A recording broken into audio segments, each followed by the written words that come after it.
This is Phase Music.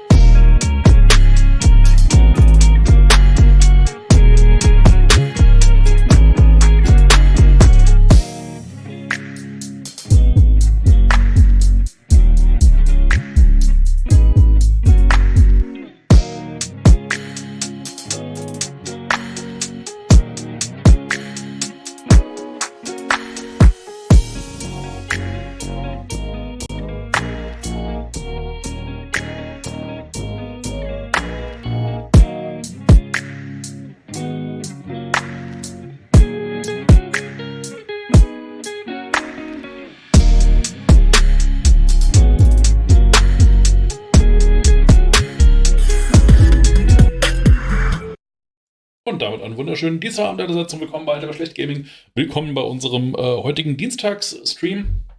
Bevor wir damit anfangen, zunächst mal die Durchsage, dass wir noch eine Spende reinbekommen haben für die UN-Flüchtlingshilfe, für die Menschen der Ukraine. Der Odras hat gespendet, der Schlingel, 25 Euro, und damit sind wir jetzt bei 553 Euro insgesamt. Wieder einmal und auch weiterhin ganz, ganz fantastisch. Vielen lieben Dank, ihr seid die Besten. Das dazu. Wir haben letzten Donnerstag, guten Abend, Rasopaltov, wir haben letzten Donnerstag das Honor zu Ende gespielt und jetzt habe ich überlegt, was machen wir denn? Hallo, guten Abend, Marty Benny.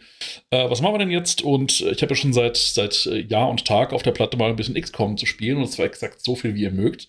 XCOM ist ein taktisches, rundenbasiertes taktisches Taktikspiel, naja.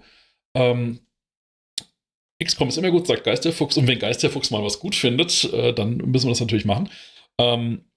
Also ein rundenbasiertes Taktikspiel, wo wir gegen die bösen Alien-Unterdrücker kämpfen mit XCOM, unserer Organisation von Guerilla-Rebellen. Und natürlich ist der interaktive Teil dabei, wie schon bei Darkest Dungeon, dass ich die Charaktere in diesem Spiel nach euch benennen werde und sie deswegen quasi, dass ihr großen Anteil daran nehmt, ob sie leben oder sterben. Emergentes Storytelling nur hier bei Alter Schlecht Gaming, sonst macht das nämlich niemand auf der Welt. Ich hoffe, ihr hört mich gut. Ich experimentiere in den letzten Wochen mit verschiedenen Mikrofonstellungen. Und jetzt habe ich den Knochen noch ein bisschen weiter von mir weg getan, weil ich immer das Gefühl habe, ich beiß fast rein. Und das ist vielleicht gar nicht nötig, weil es ja eigentlich ein ganz gutes Mikrofon ist. Klingt etwas hallig-metallig. Okay, vielleicht muss ich doch näher ran. Wenn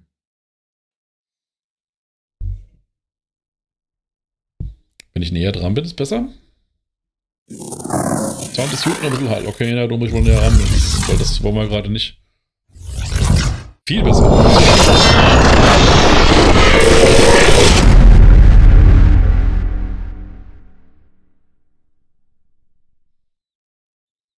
Na gut, mein gewagtes Experiment, das Mikrofon ein bisschen weiter wegzumachen, ist damit hinfällig, aber danke fürs Feedback. Viel zu laut, alles klar. Machen wir gleich.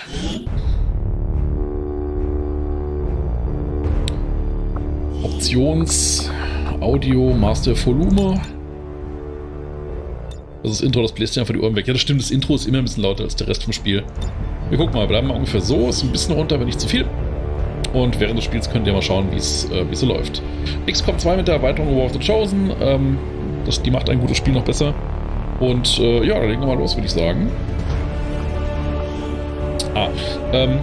Schwierigkeitsgrad ist so eine Frage. Rookie ist natürlich, also ich spiele auf jeden Fall im Ironman-Mode, das heißt, wer stirbt, stirbt, und man kann das auch nicht rückgängig machen. Und dann ist halt die Frage, ob wir im War of the Chosen, das du nicht gespielt hast, sogar echt, das macht das Spiel echt meiner Meinung nach, also ist glaube ich auch die herrschende Meinung, viel, viel besser. Also leichte Schwierigkeitsgrad bedeutet natürlich, dass es nicht ganz so dramatisch ist. Vorteil ist, ihr fallt auch nicht wie die Fliegen, also ihr seid ja die Charaktere sozusagen. Und Veteran ist halt ein bisschen knackiger, da kann halt mal was richtig, richtig schief gehen und dann stirbt das ganze Squad und sowas. Müsste sagen, ob ihr irgendwie Vorlieben habt. Ich neige dazu, es ein bisschen leichter zu spielen.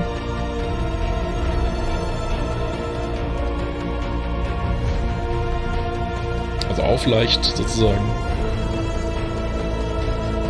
Teil brauchen wir nicht. Teils nehmen wir. Leichter ist okay, denn XCOM kennt eh keine Gnade. Alles klar. Wenn sogar Geisterfuchs das sagt, dann bin ich damit einverstanden. Gut. Ihr merkt vielleicht, dass ich ein bisschen weiter rechts bin im Bild als sonst, weil unten links dann eure Namen eingeblendet sein werden während des Spiels. Enable Ironman auf jeden Fall. So, the Band, New Gameplay Features, jawohl. Integrated Download Content, jawohl. Die Mission wollen wir nicht, alles klar. Here we go. Accessing the feed now. We're in. But I don't know for how long. You seeing this? Commander. Way Schlecht. too much security, even for Advent. Hallo, Übercool. That's no ordinary gene therapy clinic. They were telling the truth. Or they're leading us into a trap. A really obvious trap. We'd need an army to march in there right now. I've got a better idea. Outrider, this is Central. Go.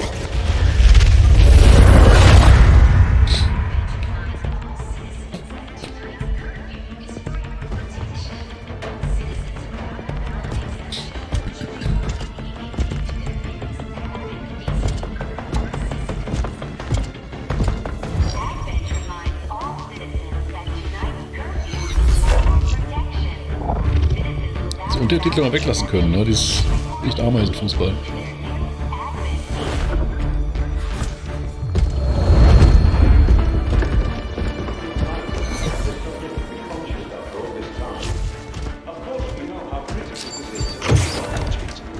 With the accelerated timeline you placed upon us, mistakes are bound to happen.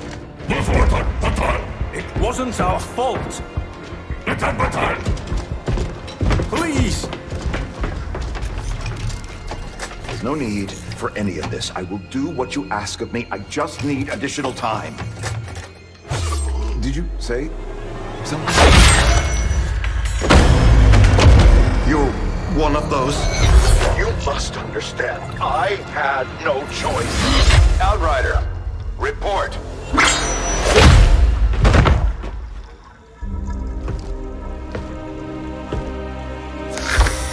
So, you do exist. Outrider to Avenger, I have visual confirmation. Are you sure? Reapers are always sure. I'll take your word for it. Cover your tracks and get the hell out of there. They can't know we were here. Yet. Understood. Now the real war begins.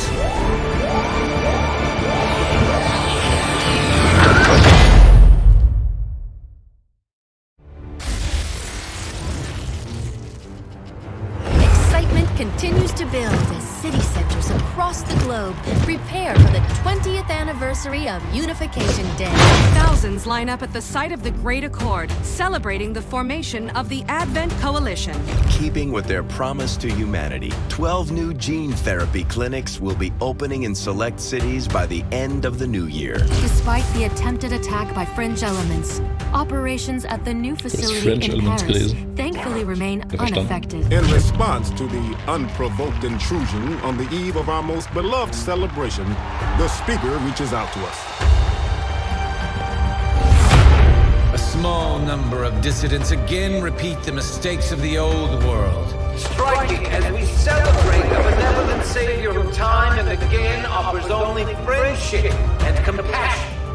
Yet these trivial actions could never break the bond between humanity and the Elders. Peacekeeping forces have already made several preemptive arrests of known collaborators. Advent again assures all citizens that today's celebrations will continue as planned. Yay! Perfect.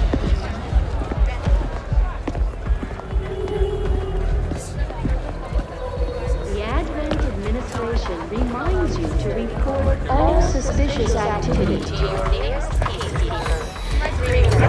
Only together can we build a better tomorrow. Approaching position. You were right. They've definitely got their hands full today. Stay focused. Prep gatecrasher. 60 seconds. Echt eine Menge Vorspann für ein Spiel, wo die Story gar nicht so wichtig ist.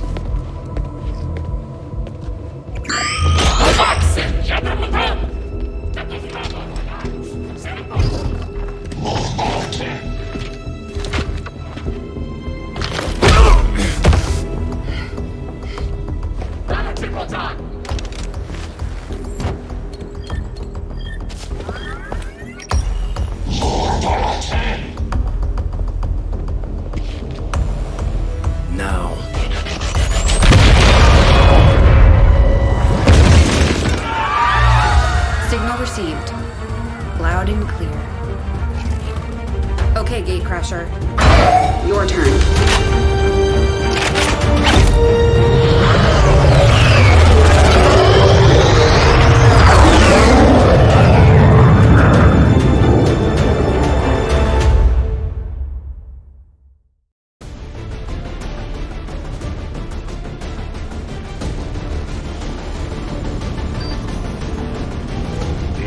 Need to know that we're serious, that we're ready to infiltrate the city centers and strike at their heart. To that effect, we're moving in to take out a high-profile target that will get plenty of people's attention, especially Advent. Move to lock down the area and eliminate any security forces nearby. So, das ist also die Intro-Mission, Operation Gatecrasher. Wir müssen dieses Monument hochjagen. Wir können momentan die Charaktere noch nicht customizen, deswegen müssen wir uns einfach erstmal loslegen.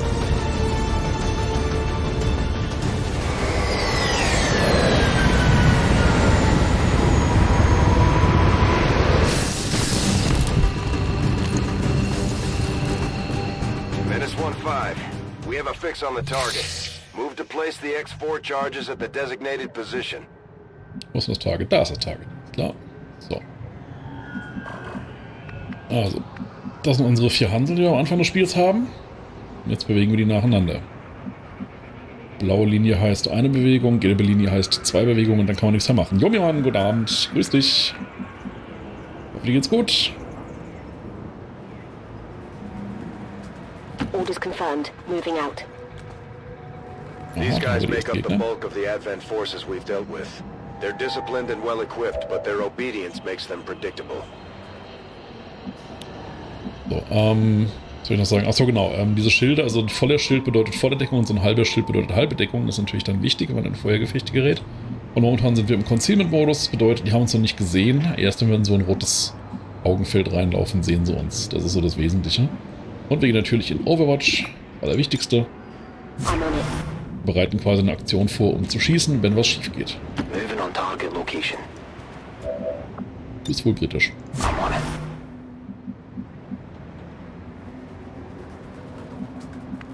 Auch. Ist rum. Ich geh mal lieber die lange Strecke hier, mein Freund. Roger that.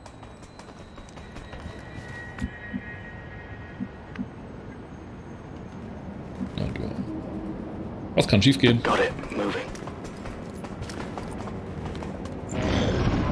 Ist die Aliens dran?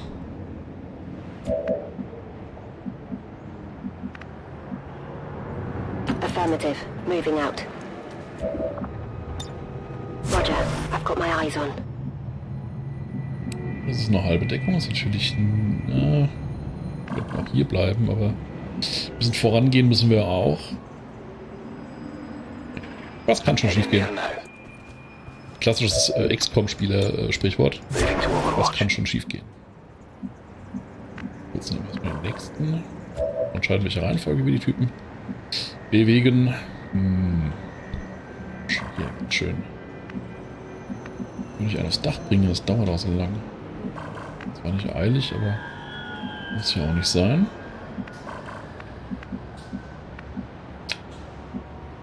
Vielleicht hier. Orders confirmed. Moving out.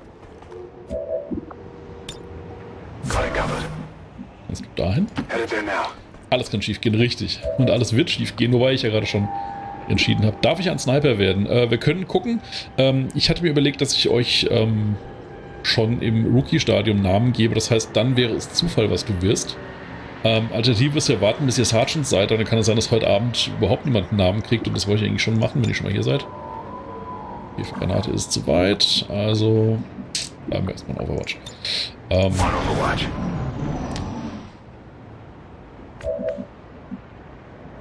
So, jetzt müssen wir mal die letzten Meter zurücklegen. Du gehst mal hier hin. Good copy. Moving on target. Got it covered. Nach der ersten Mission kriegen sowieso alle Survivor eine Klasse und dann kannst du erst benennen. Stimmt. Dann lieber gleich benamen. Ja, okay, das widerspricht sich dann ja nicht. Du hast recht, die Überlebenden kriegen eine Klasse und wenn wir alle 4 durchkriegen, haben wir von jeder Sorte einen und dann kann Cool gerne der Sniper sein. Ist für mich in Ordnung. Ihr seid momentan mehr als 4, wir haben ja doch noch ein Roster mit ein paar Rookies drin und so. Puh, also langsam gehen uns die Optionen aus, wo wir uns hinstellen können. Das heißt, ich würde eher mal gucken, also gehst du mal in Overwatch, mein Freund. Du auch. Dann wirfst du doch mal eine Granate, oder? Granate ist immer ein guter Opener, sorgt immer für gute Laune. Ah, ich krieg's nicht beide rein. Ah, mit denen ist weiter weg. Auf geht's.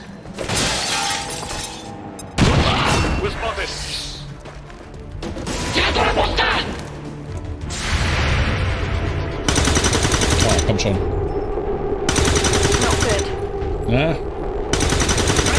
Ach, for fuck's sake, alle 3 schießen daneben. Gerne Assault oder Heavy, Schrotflinten mag ich, der alles Dick-Dacker macht. Okay. Ich hoffe, ich kann mir das alles merken. 3 Leute schießen daneben, ey. Das ist XCOM. Ja. Okay, dann gehst du mal hier hin, wo du Deckung hast. 49%. Ja, kommt besser als nix. Also. So. Konzentriert bleiben. Das haben bestimmt noch nicht alle Gegner.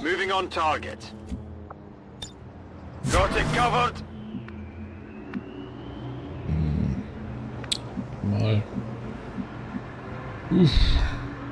Every shot not taken is a miss.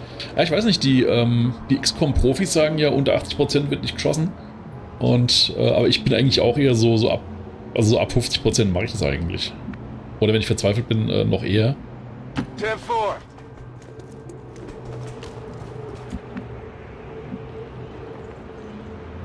Müssen wir echt mal aufpassen. Ich fürchte, wenn ich jetzt mich da draußen blicken lasse, naja. Geh mal hier ans Fenster, mein Freund. Ich will erstmal mir einen Überblick verschaffen.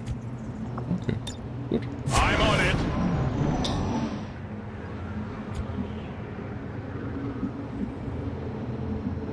Moving on target location. Auf sie müssen wir aufpassen, die ist ja schon verletzt. Ich schieße 30%, mehr Blei in der Luft ist immer gut. Naja, das ist natürlich optimistisch. Aber du spielst ja auf Commander Difficulty, deswegen musst du wissen, was du tust, sag ich mal.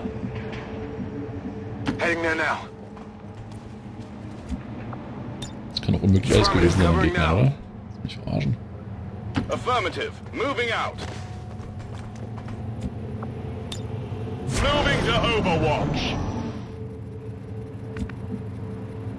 So. Das ist alles eine halbe Deckung. Was sind das für schlechte Denkmäler hier? Ah, hier, guck mal, da haben wir doch was. Understood. Moving out. Weitere XCOM-Profi-Weißer, von der ich mal gelesen habe, die ich aber auch nicht mehr lebe, ist Half Cover equals No Cover. Ziehst du ein bisschen weit auseinander? Oh, ja, da sind nicht welche.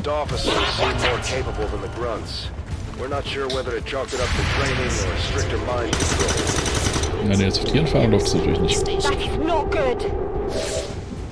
Na gut, hast du eine gute Schussposition? Nee. Kannst du eine Granate dahin? Ja, kannst du die Deckung wegschrotten, das ist ja nicht schlecht eigentlich.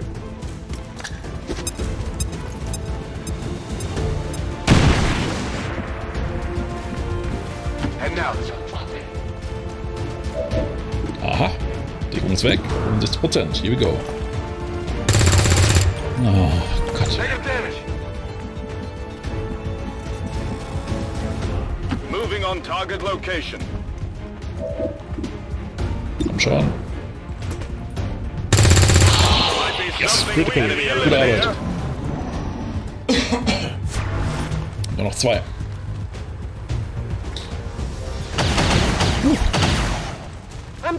Also Leute, G3 ausgerüstet. Ich konnte noch gar nichts ausrüsten. Ja, Granate. Granate beste.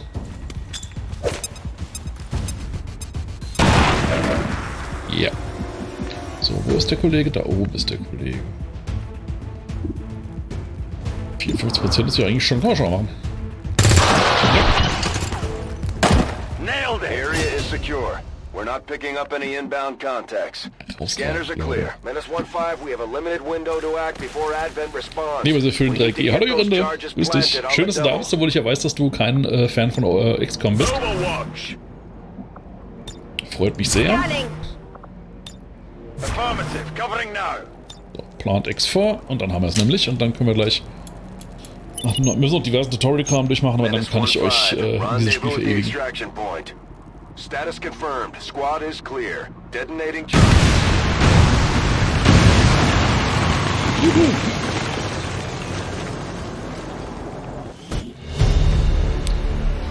Rating excellent. 1 soldier wounded, 0 soldiers killed. Take mission photo. Oh, das machen wir, glaube ich, jetzt immer. Rise up and fight. Am Handy sehe ich nicht vom Spiel. Oh, du bist ihr seid nur unterwegs, ne? Kann das sein?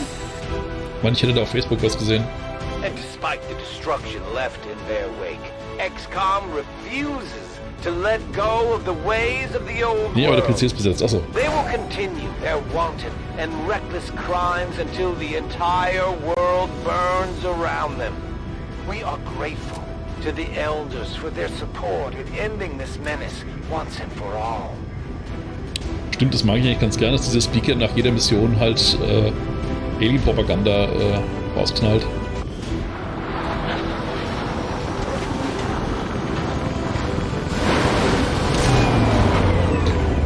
I'm certainly impressed, Commander. Ach, guck sie dir an, Another fantastisch. heroic effort in the field. The Ranger serves as our primary reconnaissance unit, capable of moving independently in concealment while engaging enemies at close range.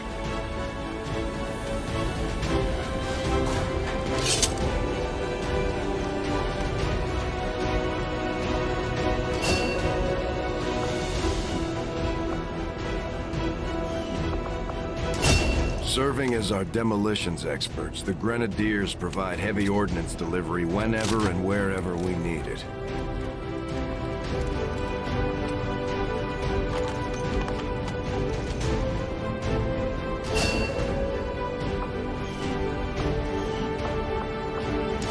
Operating some of our most advanced equipment, specialists deploy robotic drones on the battlefield that can be outfitted for combat or field medic duty.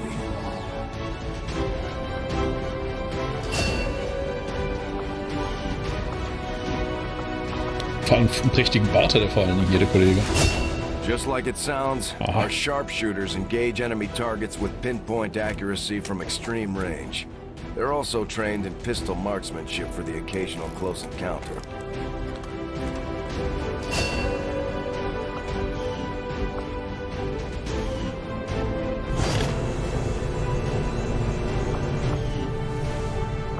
Commander, to the research labs. Ja. Impressive, isn't it? Capable of generating immense power, yet completely harmless to human life. If only the same could be said for the rest of the aliens' technology. Commander.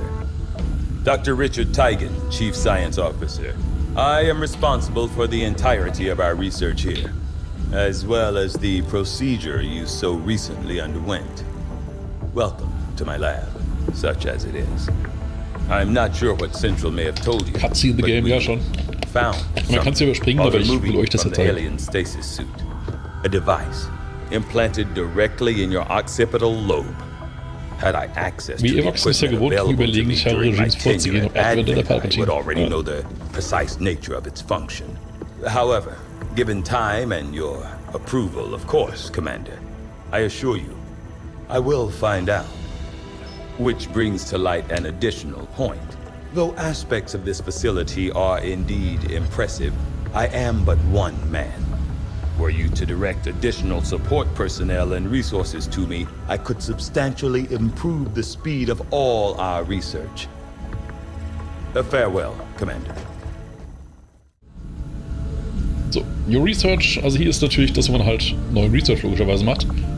So, dann als erstes kann man die merken, was da gut ist. Wir fangen mal mit... Ist eigentlich egal. I do find that area of research to be among the more intriguing options available.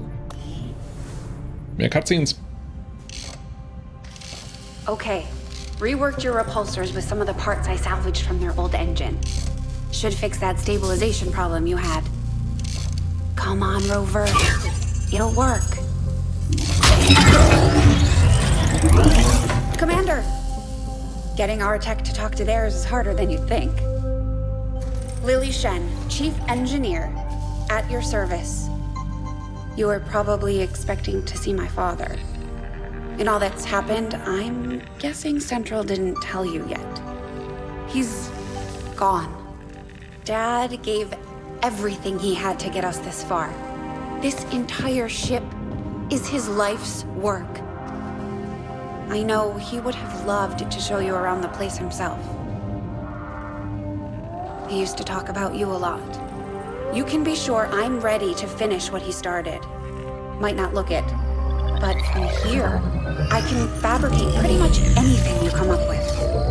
And with a little more help, well, you'd be amazed with what I can do.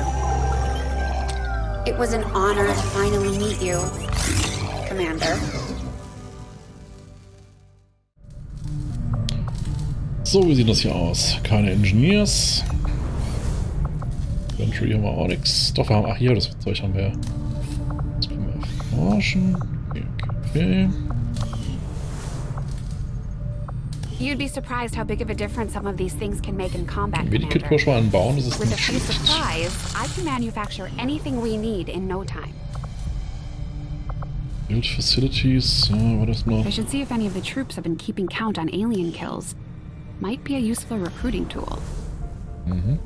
So, View Soldiers, jetzt wird's nämlich ernst. Also, unser Grenadier, das wollte Geisterfuchs machen, habe ich gehört. Customizen wir den mal. Character Info. Ich würde einfach dann Vorname Geister, Nachname Fuchs machen. Das ist dann so das naheliegende, wie ich finde. What you've managed to do with this ship. I just wish he had lived long enough to see us fight back. To know that it wasn't all for nothing. Trust me, he knows. If there was one thing your father always kept in mind, it was his faith in humanity. He knew we could win on our own terms. So, Geisterfuchs, der gerade da ist, irgendwelche Wünsche noch, was hier so Sachen wie Gender, Voice, Attitude anbetrifft oder Herkunft oder Aussehen können wir auch noch ändern. Müsst ihr sagen, wenn ihr da irgendwelche Vorlieben habt, ansonsten mache ich es einfach nach Schnauze. Aber ich muss auf jeden Fall die Farben ändern, weil ich eine Farbkodierung für Klassen habe und ich will mal von meiner üblichen Farbkodierung abweichen, weil es eigentlich sinnvoller ist, wenn ich die Ranger grün mache und die Grenadier ist rot. Das mache ich jetzt mal so. Also, zack.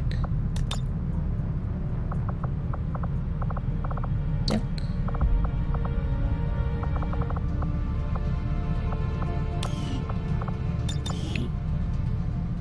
Waffen machen wir am besten mal alle schwarz. Das ist nämlich ansonsten immer so nervig. Das sieht schon ganz nett aus, den würde ich mein Kind sofort anvertrauen, wenn ich eins hätte. Das freut mich zu hören. Dann ist das jetzt Squaddy Geisterfuchs. So. Nächstes haben wir eine Rangerin. So, ich habe Jorinde und Juniper Junebug schon im Chat gesehen und Marty Penny. Ich will jetzt euch nicht unnötig Gender locken, aber... Oh, warte. Aber, bin ich, glaube ich, ein bisschen griffiger. Außer ihr wollt es anders haben.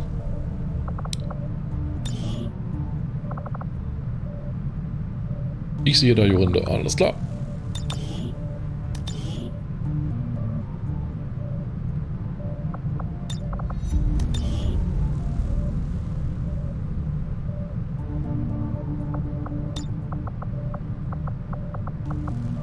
So, sieht soweit ganz gut aus. Ist momentan leider verletzt.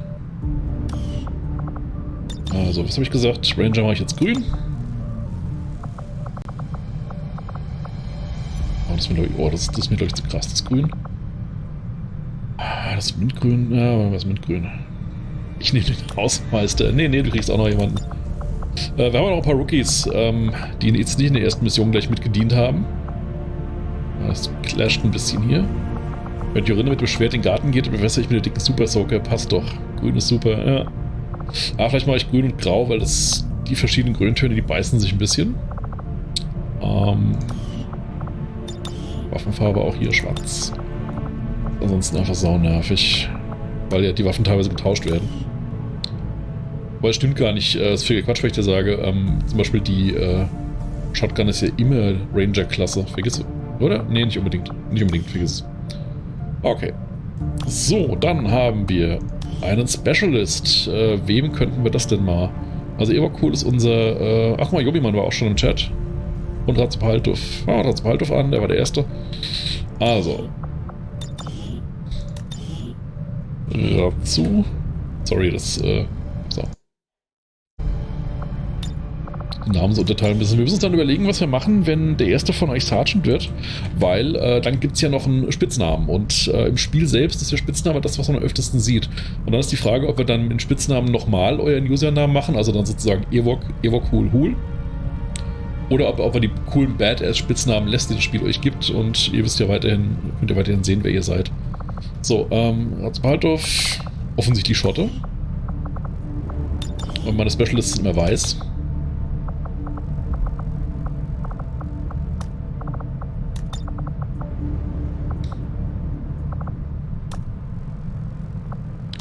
Badass-Spitznamen vom Spiel. Alles klar. Schon mal eine Ansage.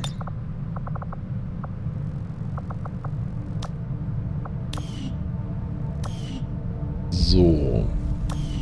Dann haben wir unseren Sharpshooter. Das wollte der Evo cool machen.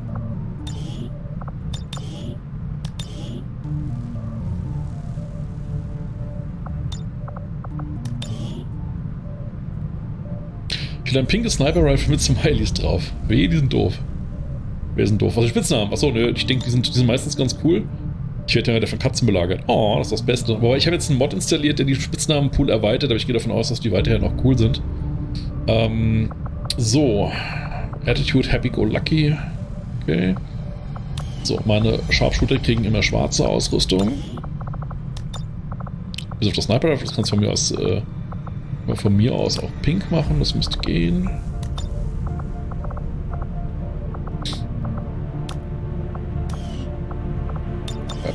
Weapon Color. Schauen wir mal, wie pink wir es hinkriegen. Das sieht doch schon ziemlich gut aus. Ah, das hier ist doch schrill pink. Weapon Pattern. Happy. Sieht noch nichts drauf. Man kann es ganz schlecht erkennen. Okay, also. Hearts. Oh, guck mal, die Herzchen können wir machen. Das machen wir doch, das ist gut. So, hervorragend. Pinkes Sniper Rifle mit Herzchen drauf für Ebercool. Der Kunde ist König. Okay. So, dann machen wir mit unseren Rookies weiter. Das könnte zum Beispiel Juniper Junebug oder Marty Penny sein. Von den Leuten, die schon mal so hier waren. Also kann jeder sein, aber... Und falls ihr mit der Frisur nicht zufrieden seid, das können wir gerne ändern. Das ist kein Problem. Ich fange einfach mal an.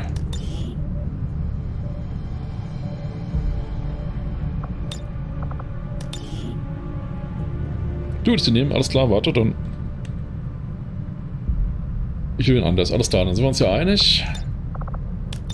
Erst nein, Marchi. Weniger große Wumme.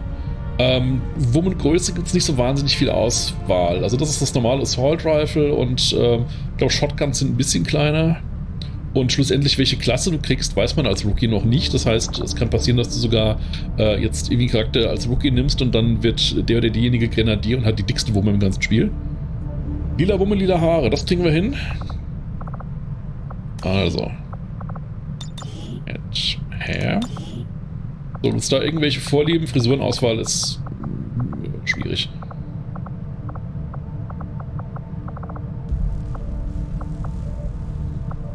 Guten Abend, DP87, lang nicht mehr gesehen. Grüß dich, willkommen, dass du willkommen, schön, dass du da bist. Hallo.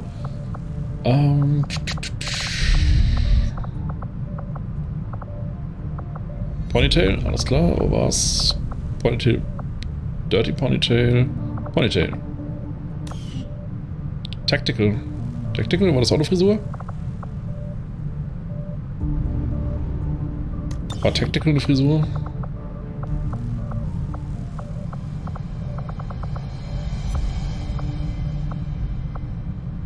Tactical Ponytail. Gab's den? Nee, oder? Es wird schon etwas hier, aber schön wieder hier zu sein. Ja, willkommen, wir waren nie weg und setzt dich ein, Shirts. Okay, Entschuldigung, ich kenne die Frisuren im Spiel nicht gut genug. So, und die Haare sollten lila sein, habe ich gehört. Mal hier. Und die Wumme soll auch lila sein. Farbe gibt's, ansonsten gibt es noch keine Rüstungsfarbe, weil wir noch nicht wissen, welcher Klasse du angehören wirst. Weapon. Schau mal jetzt, so, das ist super. Also, Rookie Marty Penny ist am Start, auch britisch. Ja. Es gibt auch Helme und so ein Kram, also wenn ihr irgendwie Sonnenbrillen, wenn ihr sowas haben wollt, Accessoires gibt es auch einiges. Passend zum Kampftag. Stimmt, alles einen schönen feministischen Kampftag euch allen. Also vor allen Dingen den Angehörigen der Flinter-Community. So, dann haben wir Lauren Thomas mit der coolen Bandana. Die können wir aber abnehmen. Dann wäre jetzt vielleicht Juniper dran.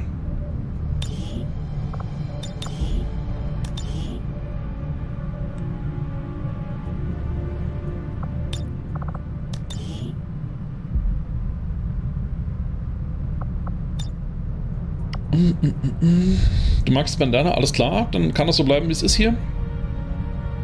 Australian, English, laid back. Waffe kann ich aber schon mal... Machst du noch mal eine Haarfarbe? Kann ich machen. Dann aktuelle jetzt.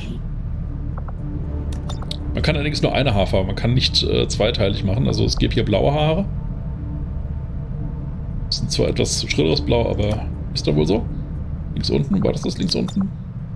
Ja, ne? Oder die hier? Ah, die hier. Mal hier so. Ja, klar, sehe ich ein. Gut. Dafür machen wir noch schwarz. Das werde ich noch bereuen, wenn später die Waffen durchgemischt werden. Das passiert manchmal, aber ist halt so. So. Okay, dann. Who's next? Hier haben wir einen Rookie, Kieran Donaldson. Jetzt muss ich gerade mal in den Chat gucken, wer heute noch da ist. Ratzepaltov haben wir schon. Geisterfuchs haben wir schon. Evercool haben wir schon. Yomiman haben wir noch nicht. Love it, freut mich. Es gibt nicht, ich habe mir 8 Wochen die Haare nicht gefärbt. Sehr nachsichtig vom Spiel. Schön sehen wir alle aus, ja. Also. Yomiman dann wohl offensichtlich. Between the propaganda, the handouts, and a seemingly endless supply of reinforcing peacekeepers. Attitude angry. Trouble for an upstart resistance movement.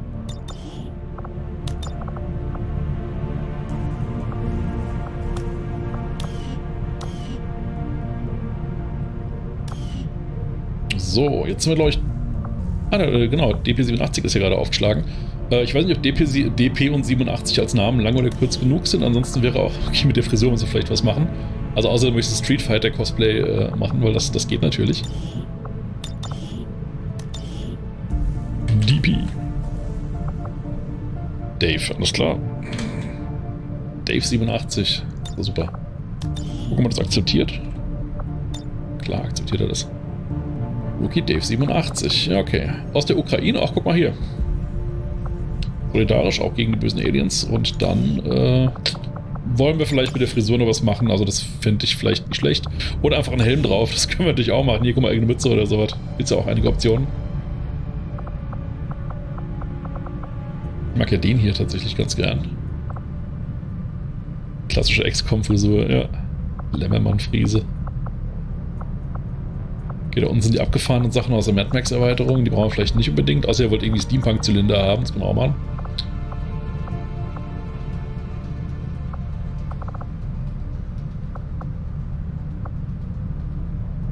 Also eine Bandana, komm.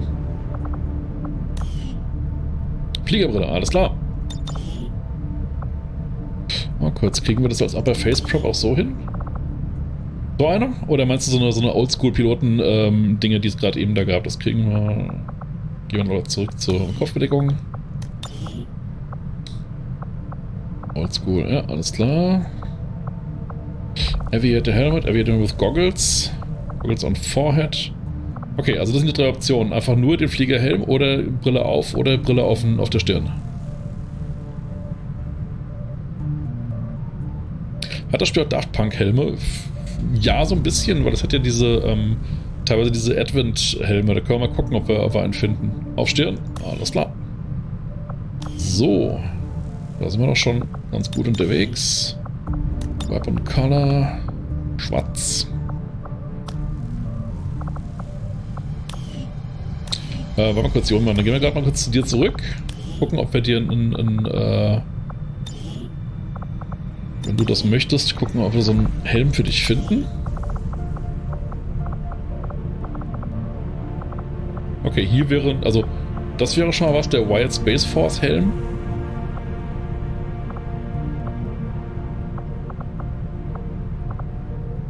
Dann hier die Full Face Plate. Plate Tactical.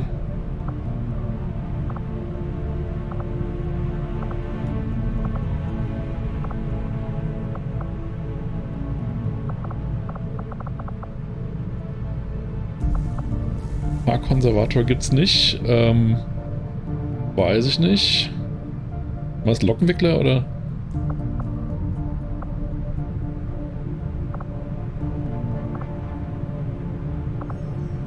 Und dann gibt es hier die Sachen, die so aussehen, also halt irgendjemand offensichtlich, also hier der Advent Trooper Helm tatsächlich, aber das Problem mit dem ist, dass du dann aussiehst wie ein Feind und das könnte ich verstehen, dass das Scrubs-Fans aus lange her. Scavenger Pilot, wolltest du den? Weil wir sind jetzt gerade bei Yomiman. Die Frisur ist von Capsule, die ploppt einfach aus der Rocket-Dimension raus. Okay, also ich weiß nicht, ob Yomiman noch hier am Gucken ist und sich einen Helm aussucht. Gäbe ja schon ein paar Optionen, die Daft Punkig genug sind.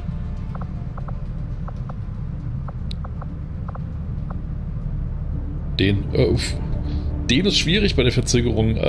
Hast du irgendwie... Mal kurz. Den hier. Full Faceplate.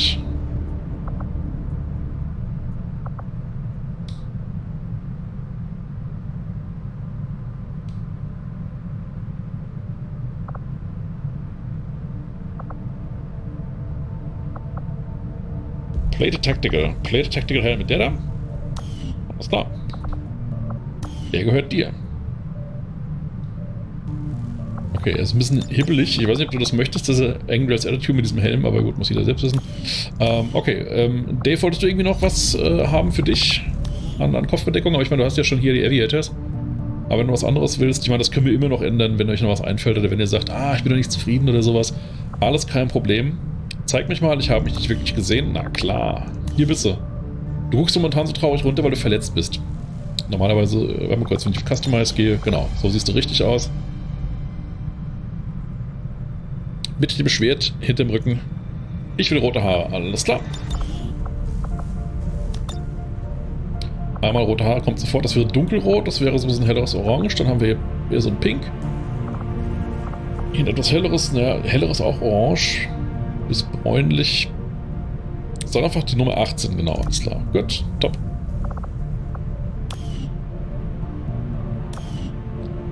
So, jetzt haben wir noch ein paar Namen auf der Liste übrig. Ich überlege gerade, war noch irgendjemand heute im Chat gewesen, den wir noch nicht verewigt haben? Ich glaube, euch habe ich jetzt alle. Das heißt, ich gehe auf meine Liste. Ich habe nämlich eine Liste gemacht von Leuten, die regelmäßig reinschauen.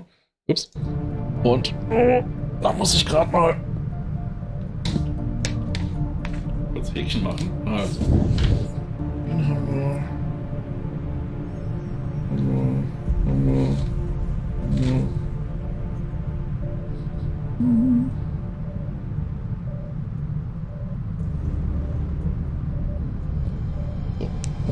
Jürgen und ich haben jetzt die gleiche Frisur. Was gibt es denn noch für Frisuren? Alles klar, dann gehen wir bei dir rein und gucken nach weiteren Frisuren. Wobei ich tatsächlich finde, dass das die beste Frisur ist.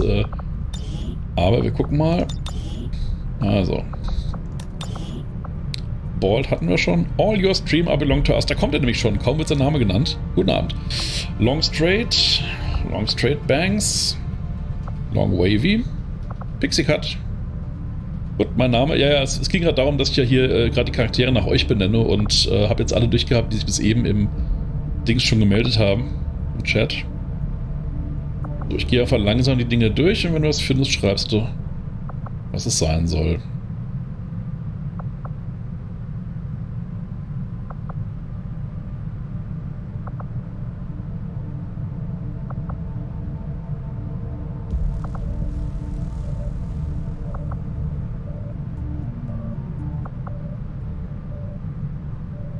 Jetzt müssen wir runterscrollen. Stopp. Machen wir Long Wavy nochmal. Wavy wäre so. Aber es war ja noch einiges mehr. Ich will Fauxhawk. Moment, da ist einer nach dem anderen hier. Viele Klößgäse werden. So, wir waren bei Braid aber eigentlich gewesen, als wir umgeswitcht haben. Mit den Needleband. Guck mal hier, mit denen, wo die Nadeln noch drin sind. Das mag ich auch ganz gern. Bob, das war eben, das hatten wir. Shaved Fauxhawk. Half-Shaved Undercut. Punk. Dann XCOM, die Beauty-App. Close Crop. Ja, XCOM ist ein Charaktergeneratorspiel eigentlich. Buzzcut Fade. Buzzcut. Laptop. Afro. Redlocks. Red's Ponytail. Cornrows. White Redlocks. White Red's Ponytail. Spiky Mohawk, Viking, Blowout, das ist die Street Fighter Friese. Jetzt sind wir bei den DLC Friesen. Ich nehme einen Half-Shaved Undercut. Okay, wir haben noch ein paar abgefahrene Sachen hier. Wie ihr seht. Hier, das ist ja auch ganz witzig. Okay, Half-Shaved Undercut. Ja, alles klar. Die Anime-Frisur, alles klärchen. So, und dann wollte die Jorinde den Vorhawk. Ich euch alle frisiert habe, das Spiel vorbei hier.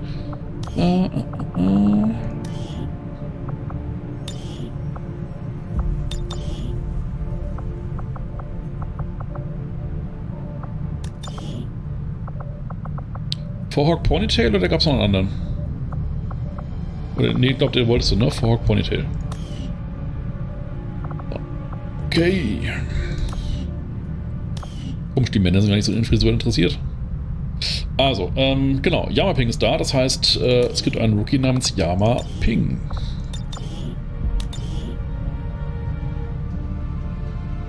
Ist gut so, wunderbar. Die Frisur, ja, ist perfekt, auch wenn es gar nicht perfekt ist vielleicht. So, Web machen wir schon mal schwarz. Und Schwarzmarktwaffen auch immer.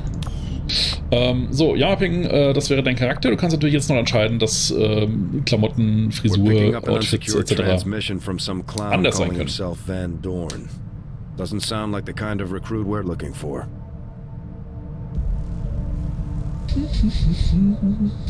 Jetzt kann ich am Body ändern. Achso, die Rüstung, genau, weil Körpertypen gibt es nämlich nicht großartig bei XCOM. Das ist schon eine Menge dafür, dass man sie meistens aus 20 Meter Entfernung sieht und ganz viele sterben.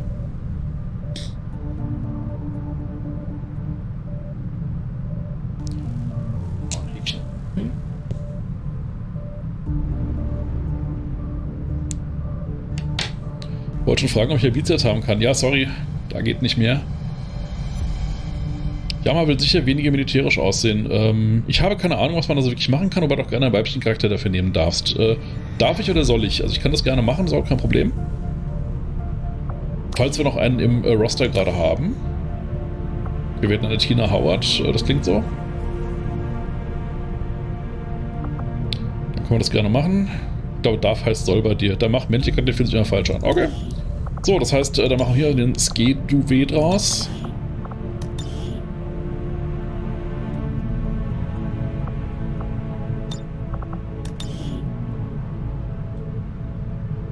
So, und er soll erstmal so zufrieden sein, wie er ist. Du kannst das Geschlecht. Achso, ich hätte das. Hätte ich einfach hier in den. Du hast recht, hätte ich machen können. Naja, gut, egal. War es jetzt so rum, ist ja eigentlich auch Bums. Das geht wie hier und dann mal gleich Yama-Ping hier.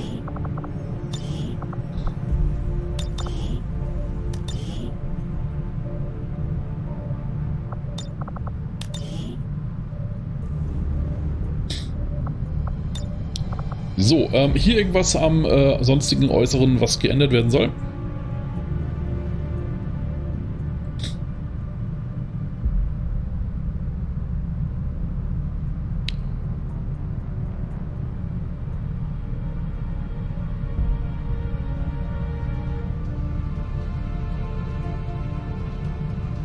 Bevor das zu lange dauert, musst du sonst ändern. Das sieht schon nicht übel aus. Ja, ich finde es auch ganz cool. Gut, dann eigentlich gerade noch die Farbe der Waffe.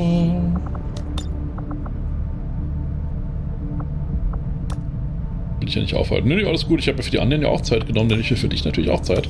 Aber wie gesagt, all das kann auch immer noch später, also nicht während der Mission offensichtlich, aber wenn das tatsächlich sogar ein Design, das ich so auch auswählen würde. Ja, dann ist ja gut. So, dann haben wir hier noch einen zwischendrin.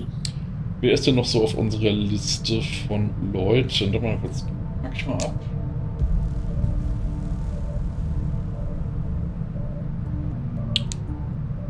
Wie wär's denn mit Prophet? Okay, alles klar. Wie nennen wir den einfach? Jan Prophet vielleicht? Jetzt einfachster. Oder Prophet 005. Machen wir es mal so, lassen wir mal Realnamen raus. Also die Leute wollen so. Kalle, ja, ein Kalle kommt auch noch dran, keine Frage. Keine Frage. So, der ist erstmal so. Spielst du in Permadeath? Ja. Wir spielen im Ironman-Mode. Wer stirbt, bleibt tot, aber wir spielen auch auf leichter Schwierigkeit. Deswegen hoffe ich, dass nicht so viele Leute sterben. Aber kann tatsächlich passieren. Aber nee, zum Spaß hier. Also das war Prophet. Und dann wurde Kalle gewünscht. Ich bin schon überlegen, ob wir den Kalle mit Vor- und Nachnamen nennen. Weil Kalle, also wir können Kalle nennen. Also ja, Ping Soon, ja, Map Dead.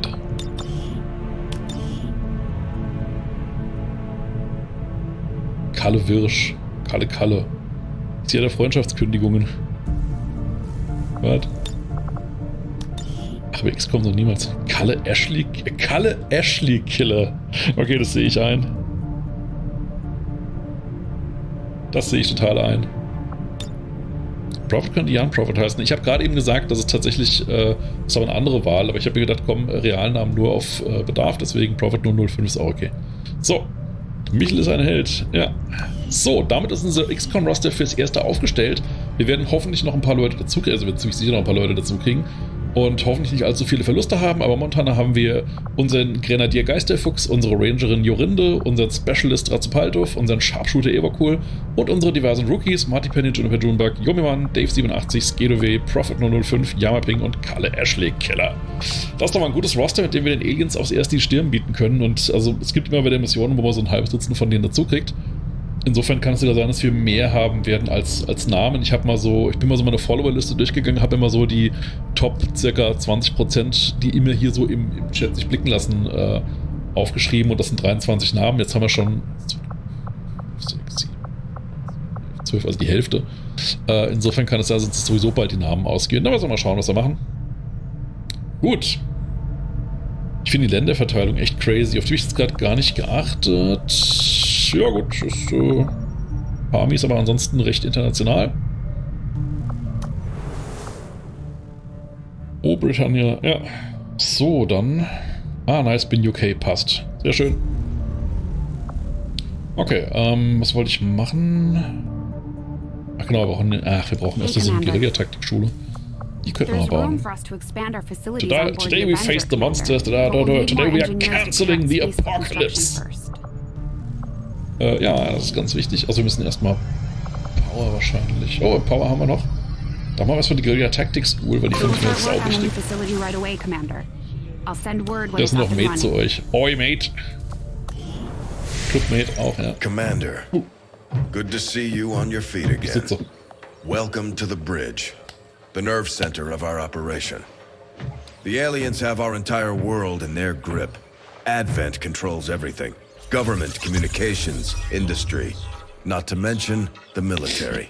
And it's on us to take it all back. Resources and time are tight, Commander. It'll be up to you to decide how to best use both. The ship is yours. Right.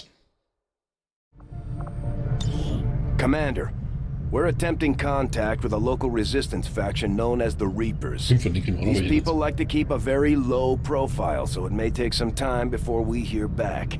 While we're waiting, it might be worthwhile to scan the area for additional supplies and resources. You never know what we may find out there. Commander, one of our resistance contacts just tipped us off to a site that may be worth investigating. So, das gehen 5 Tage und kriegen ein paar Supplies. Warum nicht?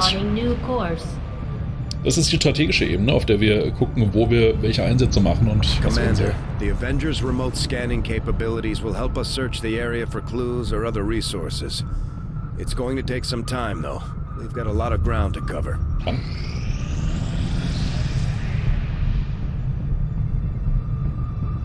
These findings will likely prove crucial to our ongoing efforts, Commander. Magnetic Weapons können wir jetzt erforschen. Das ist schon mal gut. Dauert allerdings viel zu lange, machen erstmal Hybrid Materials. Science is eager to begin, Commander.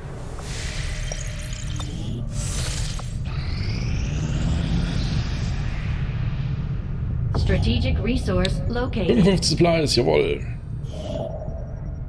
Fire Access. 8 Tage und wir kriegen einen Scientist. Sehr gut. Mehr Scientist heißt, es geht alles schneller, was wir erforschen.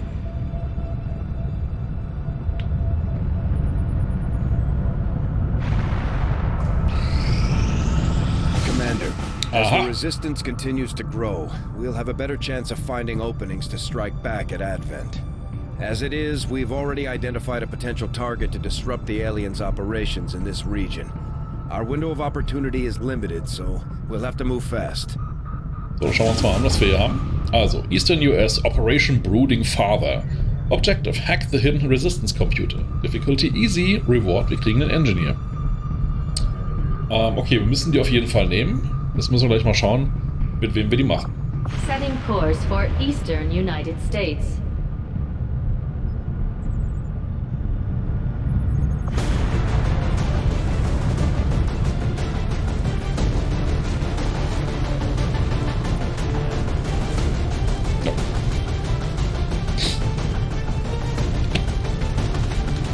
Tschüss.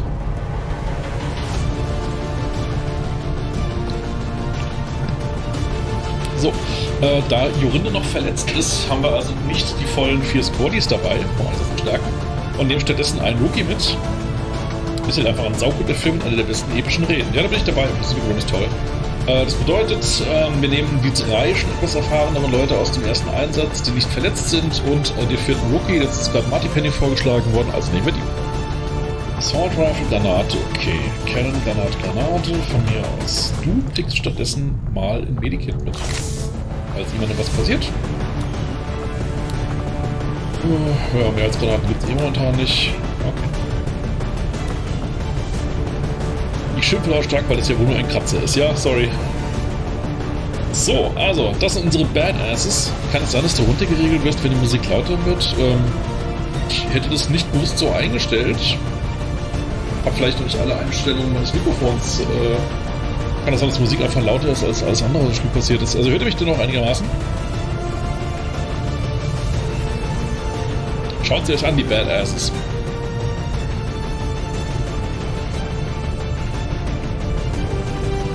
Ja, wir hören dich. Alles klar. Gut, dann mal los.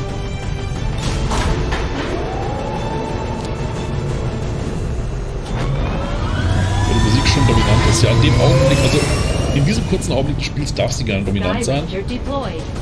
Squad green to deploy.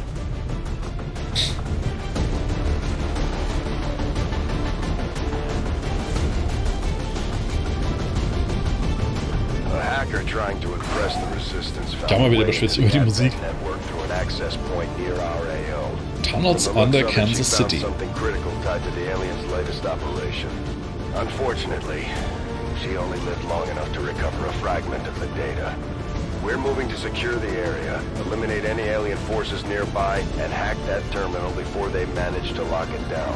We need that data if we're going to stop their progress. So, neutralize all enemy targets und recover civilian positioning data from resistance. Wenn ich lese, keine Ahnung. Auf geht's.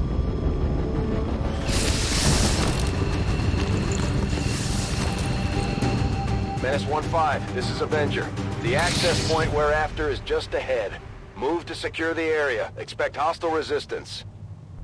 Target preview. When left alt is pressed, you'll be shown a preview of which enemies are visible at your current pathing location. Ist das neu?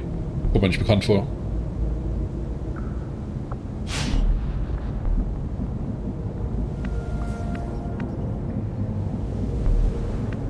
Also, ATP schick mal hier. Moving to position. Watch. Roger, I've got my eyes on. Halt, ja. I'm on the move. Moving to Overwatch. Hier war cooles Sniper, der geht nach... Ja, nee, der geht nicht nach oben, das geht nicht nach oben. Was für ein Scheiß. Eigentlich habe ich mir den Instinkt, den Sniper nach oben zu schicken, aber ist mir auch nicht vergönnt. Dann schicken wir mal hier hin, weil einmal bewegen und schießen kann der eh nicht. Da ist der Fuchs. Das scheint ja hier ganz gut. Schlagen das mal ab. Go, go, go.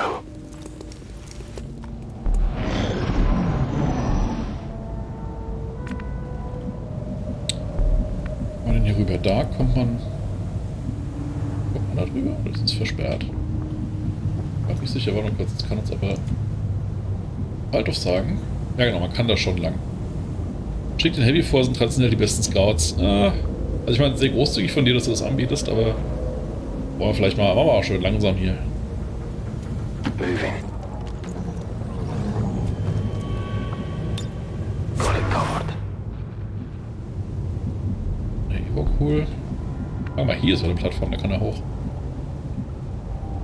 Got it, moving. Geisterfuchs weiß, dass er außer dem Blood Bowl immer verdammt viel Glück hat. Ist das so?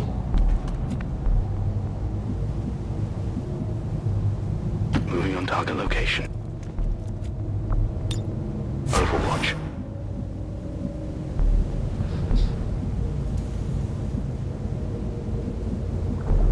Position confirmed. On Overwatch. I've got movement here.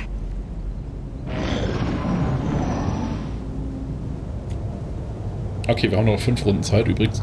Oben rechts ist ja ein Countdown. Wir haben einige Missionen, sind zeitsensitiv. Ist sogar wahr, die können nach der Bewegung oft sowieso nicht mehr feuern, also sind dann für die Zukunft in Position. Oder tot, aber das ist Risiko. Ja. Stimmt, wir haben ja ein Zeitlimit bei manchen Missionen. Müssen wir natürlich aufpassen, dass wir uns da nicht, da nicht rumtrödeln. Closing on target position now. Overwatch. Orders confirmed on the move. Liegen beieinander, sollte man nicht machen eigentlich. So, Frage, kann Evercool von hier aus irgendwas erreichen? Nee, eigentlich nicht. Ja, genauso gut mal hier hingehen. Guck mal, da ist dann die Position für ihn. Rolling out. Mein Lieblingsmod entfernt Timer. Ich hatte das auch mal, dann habe ich beschlossen, nee. Although they bear some resemblance to the sectoids first encountered during the invasion, their genetic structure now includes human DNA. They are stronger than ever, with an even greater psionic potential. Rolling. Moving to Overwatch. Aufpassen.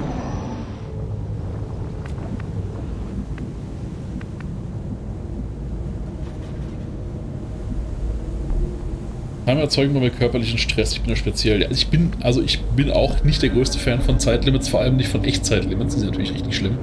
Rundentimer gehen noch so. Komme ich noch eher mit klar. Machen wir das? Klar, wir schicken nochmal die Petitionskarten vor. Let's do this. We've got eyes on the objective. Das geht gut. Roger that.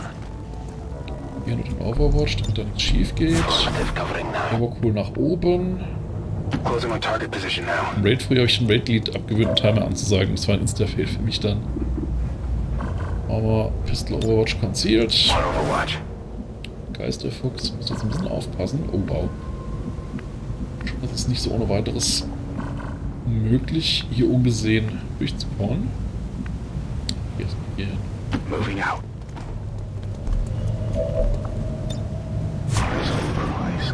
Ich würde gerne noch in bessere Position kommen, bevor wir loslegen. Aber das sieht nicht schlechter aus. Ja, alles klar, perfekt. Overwatch. Ja, das wäre schon zu viel. Dann gehen wir auch mal Overwatch. Overwatch. Und jetzt wird der Herr Geisterfuchs die Feierlichkeiten eröffnen mit einer Granate. Muss mal leider ein bisschen Deckung raus. Also nur noch eine halbe Deckung, so. So Leute. Make or break time. Here, catch!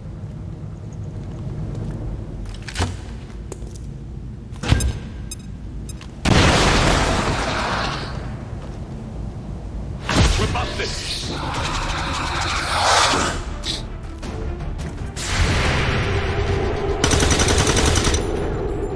Oh, ja, cool, du machst das. Es ist von Marty Penny. Gute Arbeit. Stolz auf euch. Das waren aber noch nicht alle. Aber nur noch 2 Runden Zeit. Leute. Leute.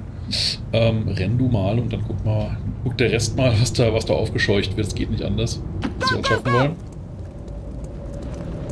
I got eyes on Advent troops.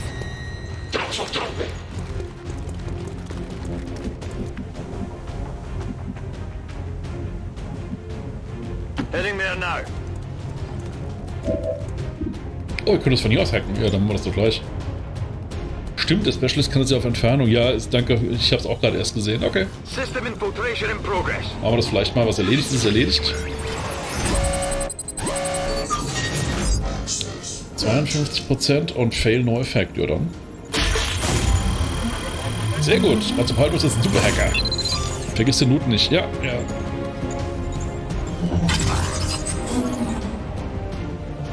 Hack the planet. Oh noes. Verstärkung. Confirm successful acquisition of the Advent data. Be aware, hostile forces are inbound on your position. Eliminate local opposition and any reinforcing troops. Kill confirmed. Zweiter Kill für Evercool. So, jetzt gehen wir am besten hier in Position. Gelernt ist gelernt, ja.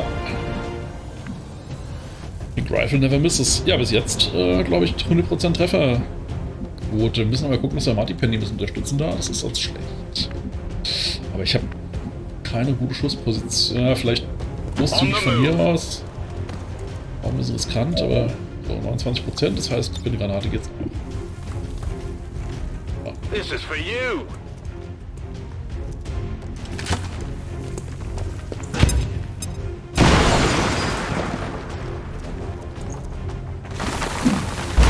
Boah, jetzt wird schmerzhaft, Leute.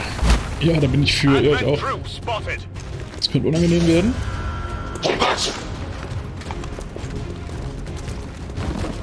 Boah, die flanken uns.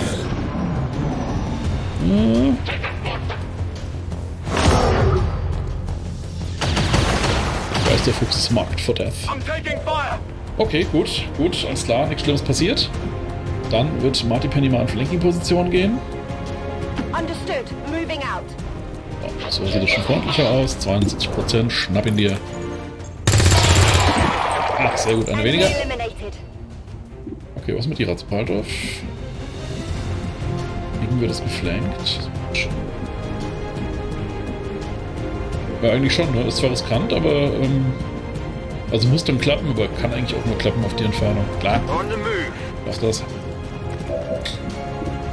Wieso ist das nicht geflankt? Was soll die Scheiße? So, geht das so? Der war cool. 55%, das ist jetzt ein bisschen herausfordernd. Pink Rifle never misses. Okay, wir haben noch einen. Hier hin. Gar nicht anders geht, dann Overwatchst du halt.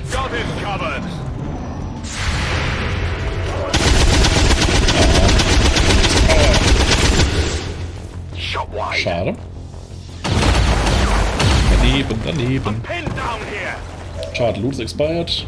Aber das war jetzt knapp genug, dass ich lieber mal Loot liegen lasse. Als einen von euch. So, Martin Penny schön hinten rumgeschlichen. Status confirmed. All hostiles are down and the area is secure. Rating flawless. Soldiers wounded 0, soldiers killed 0. Sehr gut. Take mission photo. Advent will fall.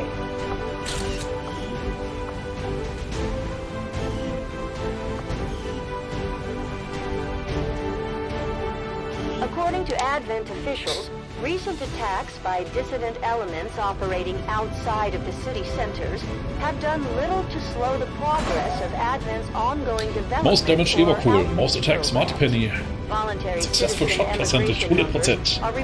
Most under fire Geisterfuchs. Moved further to Marty Penny.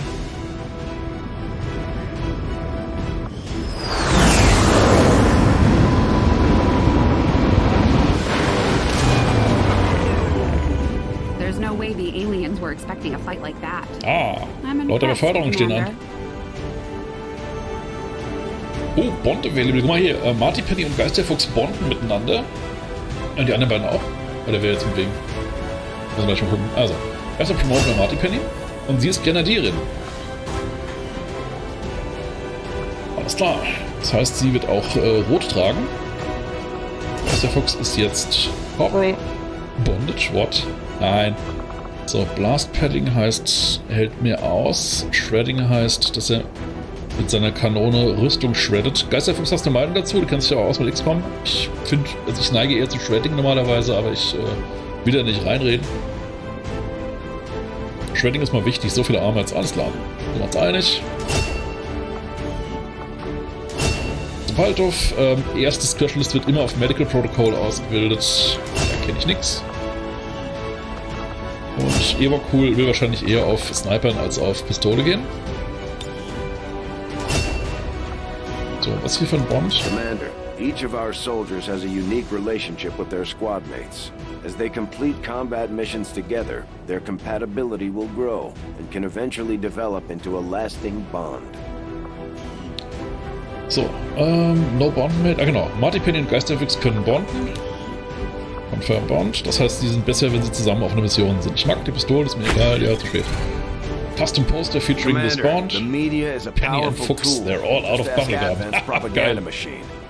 I say it's time we turn it against them.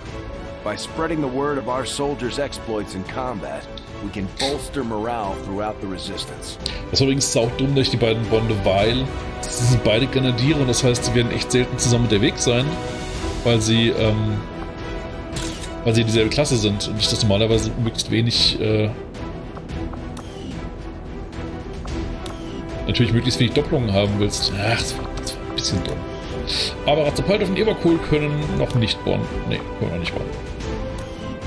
Kommt ja gerade ein bisschen Ramontik auf. Team Heavy, sobald es Squads bei Größe 6 sind, geht's ja. Ja, aber wenn du dann halt hier noch mit War of the Chosen noch die Reaper und Skirmisher und Templar dabei hast und später noch die Psy-Ops, dann hast du halt keine zweimal dieselben Soldaten. Aber trotzdem, schön, dass ihr euch versteht. So, übrigens jetzt Ebercool und Geisterfuchs mit 3 Kills vor Marty, Penny und Razzapalter mit jeweils 2 Kills. Weil Marty, Penny nur eine Mission gebraucht hat.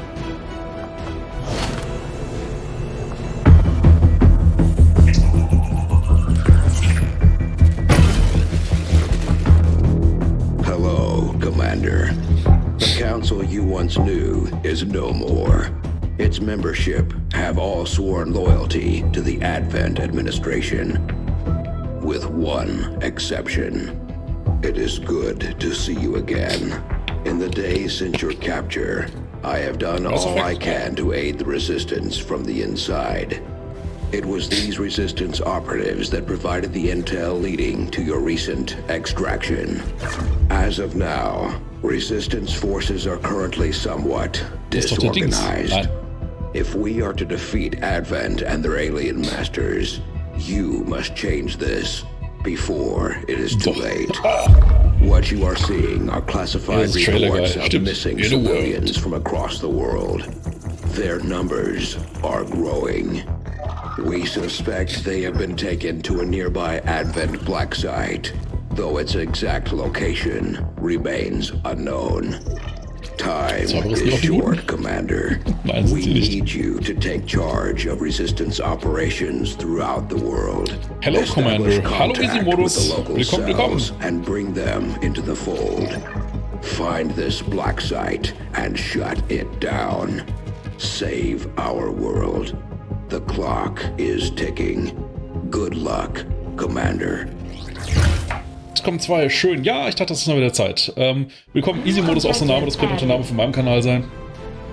Contact the Resistance aus der Name. Ja, ist gut. I've updated our objectives based on the latest findings.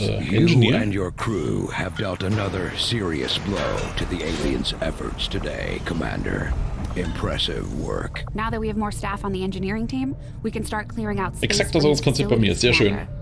We should keep looking for more recruits, though. We'll need them to staff the facilities once they're built. Genau, ja, willkommen bei Schlecht Gaming. Hier wird auf niedrigem Niveau gespielt und seit heute tatsächlich wieder XCOM. Und aside from us getting this ship up and running, which was mostly Dr. Shen's work, die Leute mal die Klappe halten würden, könnte ich auch viel mehr erzählen. I'm more than happy to leave the hard decisions to the commander. Genau, und ähnlich wie bei Darkest Dungeon mache ich so, dass ich die Squadmates nach euch, die ZuschauerInnen, benenne. Und Central ist eine Plaudertasche. Ja, das stimmt allerdings. Das war ja schon im ersten, aber im zweiten, das finde ich noch krasser. Discord lebt wieder. Dann kannst du mal schauen, ob Spotify auch wieder lebt, weil das war vorhin schon ein bisschen verstörend. Ich hoffe, die haben eine Playlist nicht glatt gemacht. Das wäre ziemlich fatal. So, also was haben wir denn jetzt? Wir haben, ach genau, ich wollte auf jeden Fall Marty Penny befördern, beziehungsweise befördert ist sie schon. Ich muss allerdings ihr Farbdings ändern, weil Grenadiere sind rot. Meine Discord-Liste sieht Mr. Sweepy listening to Spotify. Ich nutze Spotify nicht. Discord ist wieder down, Spotify auch, alles klar. Ich habe schon überlegt, ob es irgendwie russische Cyberattacken sind, ob sie mit allem rechnen. So, was habe ich gesagt? Grün und Grau dann. So. Passt sogar noch zur Frisur, wie ich finde. Also zur Haarfarbe. Weapon Upgrade. Was war denn da? Scope, Increased Aim, 5%. Warum nicht? 1 kriegst du. Und 1 kriegt vielleicht der Evo-Cool, bei dem ist ja auch wichtig, dass er trifft.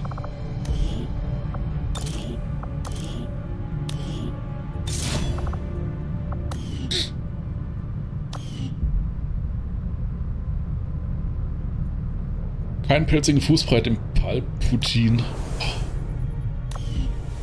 Er scheint happy. Auf jeden Fall, er ist sehr gut gelaunt, aber er hat ja auch ein pinkes Gewehr, das hat der Evo-Cool sich so gewünscht. Und ja, dann gibt's, also mit dem pinken Gewehr, da wäre ich eigentlich auch den ganzen Tag happy. Soll ich eine Armory machen? Irgendwas wird hier von mir verlangt? Ne, das war's. Okay. Das ist auch eine Zeit lang her, als ich das gespielt habe. Aber ich denke... Wie lange braucht die Frau Wirbelwind eigentlich noch, bis sie wieder fit ist? Das sind mal Fragen, die uns beschäftigen. Jorinde ist noch 3 Tage verletzt.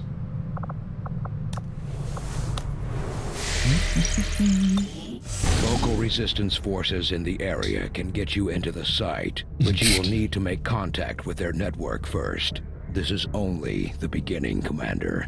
Your leadership will be a beacon to our people across the globe. Will be a beacon to people across the globe. So, nein, nicht jetzt. Wir haben nicht noch was anderes gescannt eigentlich, oder? Wir waren eigentlich dabei, den Scientist zu verdienen und dann suchen wir uns die Rookies.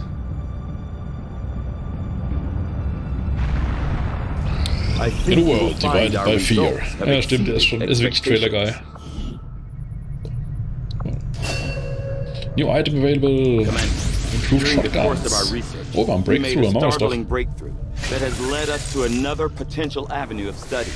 However, if we are to proceed down this path, we must do so immediately, or I fear we will lose our opportunity to return to it in the future. I will send word as soon as we have something of note. Die Riga Tactic School, hervorragend, weil dann können wir vielleicht noch nicht den 5. Slot freischalten. Das Wichtigste, finde ich. Ja, das habe ich mir gedacht. Wir brauchen erst einen Sergeant, aber das geht ja recht fix und dann können wir tatsächlich 5er Squads ins Feld schicken. Bist du persönlich eher Richtung erstmal Waffen, später Rüstung oder gehst du anders vor? Habe ich keinen definierten Vorlieben. Also beides ist offensichtlich wichtig und ich nehme da irgendwie so das, was sich gerade so anbietet. Lass mich auch gerne beraten. Ich habe zwar hunderte von Stunden in XCOM, aber ich bin nicht wirklich gut darin. Also insofern nehme ich da gerne Anregungen entgegen. Okay, dann war das nicht. Frage ist, wollen wir jetzt schon Engineering bauen? Power geht ja eigentlich noch. Wir können also Debris freiräumen. Commander, so far I haven't seen anything critical among the alien components left over in this area. If we clean this stuff out, we could probably use this space for a new facility. Excavation is underway, Commander, but it's going to take some time to get all that stuff cleared out. It is just as I had hoped, Commander. Shotguns machen +1 Schaden. Sehr gut. Mach vor allem erstmal die Sachen, die schnell gehen. Das heißt, als erstes Alien Biotech. I agree. That is an important task, Commander. Sagst du immer.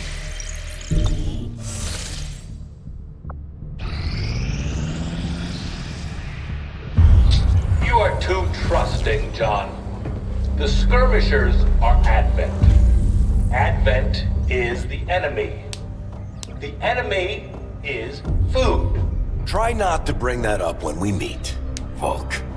You take their side after all we've seen these years?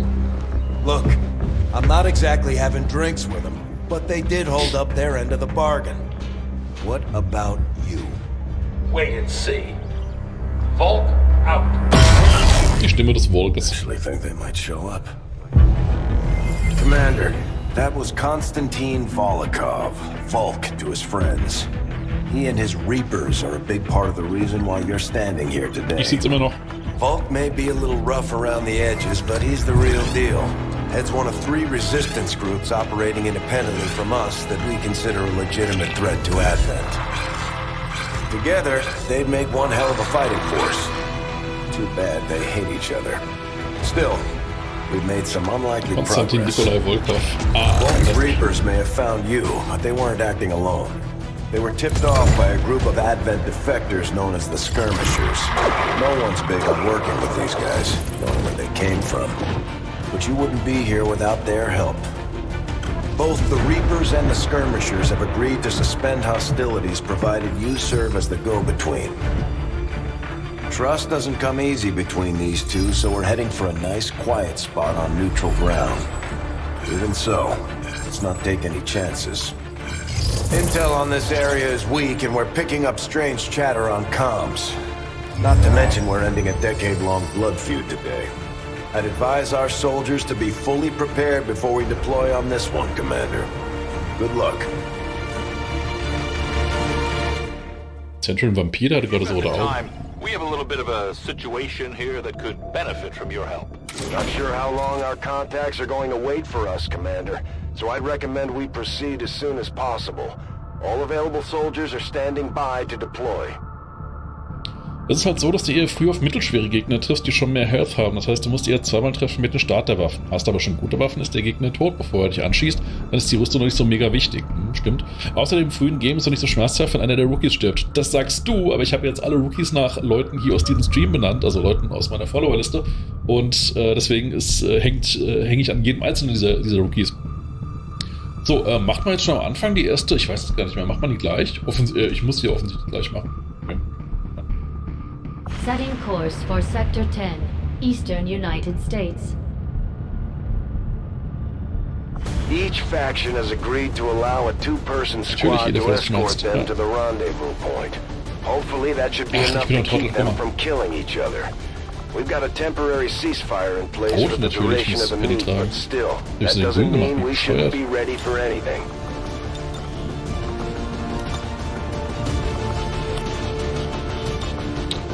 Rot tragen die Grenadiere doch in meinem Spiel jetzt. Versuche ich mir gerade anzugewöhnen. So. No Death Runs, Rookie Love. Ja, das sowieso. Aber das Entscheidende ist vor allen Dingen, dass ich nicht 2 Grenadiere losschicke. Das heißt, ich schicke mal Penny nach Hause und stattdessen war ich gerade zum Palduf, weil der kann heilen, wenn es drauf ankommt. Oder Jorinde, weil wir haben wieder. Aber gegen die Lost ist Ranger vielleicht gar nicht so gut. Oder? Ich finde, gegen die Lost schießt man lieber, weil da kriegt man dann einen Freischuss. Du nimmst Ratzepaltov. Ja. Jetzt macht das. Ratzepaltov, Geisterfuchs. Machen die Lost-Mission. Next Squad. Ach, so eine, wo man zweigeteilt ist. Ah, okay. Ja gut, das ändert natürlich was. Dann Jorindo und Evokol, alles klar. 2 Zweier-Squads. Hab ich vergessen. Okay, here we go.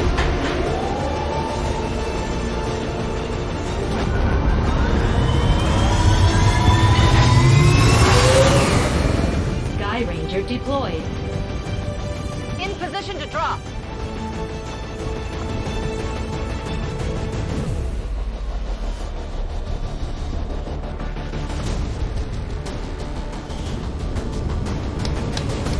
Und Jump hier wieder auf der Ersatzbank. Ja, ich werde versuchen, alle einzubinden, aber...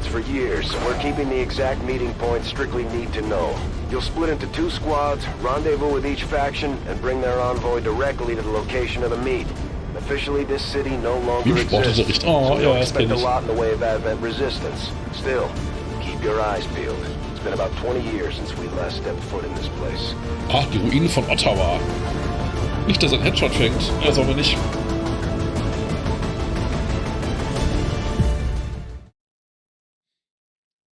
Nicht, dass er einen Headshot fängt von Ewok. Proceed to the first set of coordinates.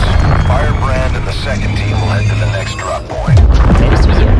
Detecting increasing biological signatures in the area ahead. Then I'd say we're in the right place. Stay sharp out there today, people. Just because this city was abandoned doesn't mean it's lifeless. Weißt du, stimmt nicht.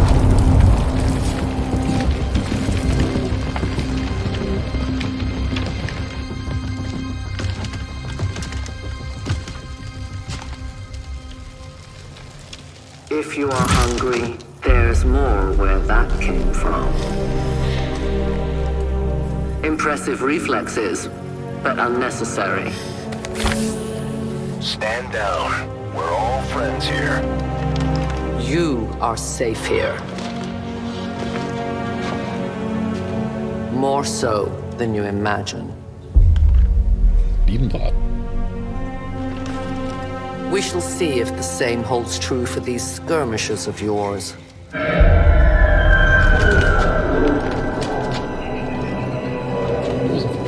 Your presence already disturbs them. We must move quickly. My people will take care of this camp. Come.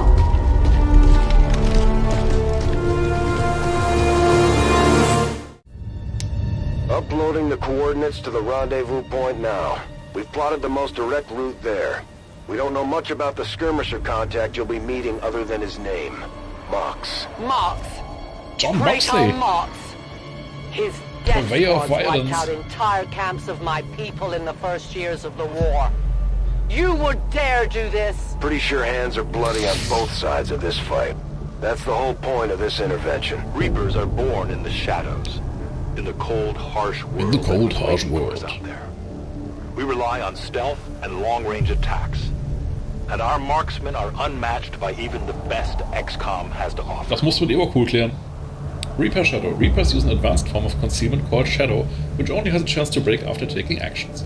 Consecutive actions increase the chance of being revealed, while in Shadow, Reapers have increased mobility and their enemies have small detection radii.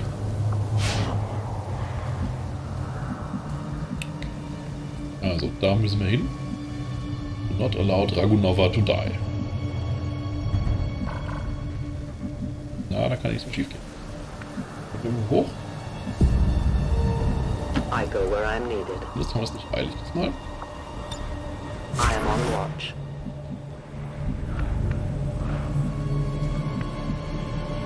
So, könnte man sogar hoch. Was denn?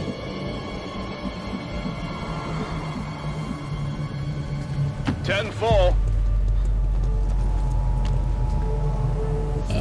Damaged and dormant all these years, these devices still emit trace elements of unstable radiation.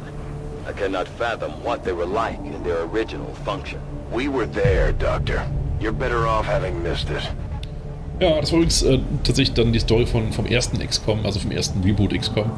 Da verteidigt man die Erde gegen eine Alien-Invasion, also das ist noch nicht so postapokalyptisch und gewinnt eigentlich auch, aber die Story von XCOM 2 setzt quasi voraus, dass die Aliens dann nochmal zurückgekommen sind und dann halt gewonnen haben und deswegen jetzt hier Advent ihr Regime führen.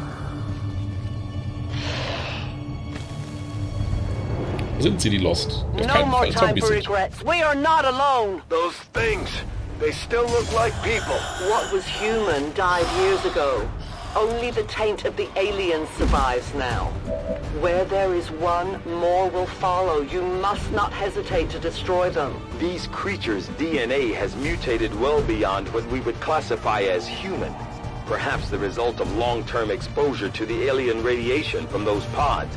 Though why anyone would subject themselves to that, I cannot imagine. When the governments fell, millions starved. Many fled to cities such as this to scavenge for food. They did not heed the warnings. Interessanterweise spielt das gerade mit dem DLC XCOM Enemy Within. Ja, das hatte ich auch gespielt, war auch cool. Aber das hier, also seit XCOM 2 und vor allen Dingen War of the Chosen draußen ist, habe ich XCOM 1 nicht mehr angerührt, weil ja eigentlich XCOM 2, finde ich, spielerisch alles genauso gut macht. Aber klar, an sich auch sehr, sehr cool und gerade Enemy Within hat ja auch ein paar interessante Aspekte, bis auf den Teil, wo du den Leuten Arme und Beine absägst, damit sie in irgendwelche Mechs passen. Das fand ich immer so ein bisschen, was? Die Story setzt sogar voraus, dass man XCOM 1 verloren hat, da der Commander gefangen wurde. Niemand hat jemals XCOM 1 verloren, was redest du? So, wir hatten sogar einen Schuss frei und wenn man die Lost abknallt, kriegt man die Aktion ja zurück. Wir versuchen das mal. Gute Arbeit. These creatures' true strength lies in their numbers.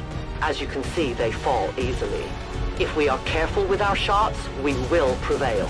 Careful mit Shots zu sein ist, was ist vielleicht am besten dran bei einem Kneipe. Moving on target location. Got it covered. Diese Laternenfahrt, die keine Deckung gibt, macht mich auch völlig mit. I go where you tell me. I see everything.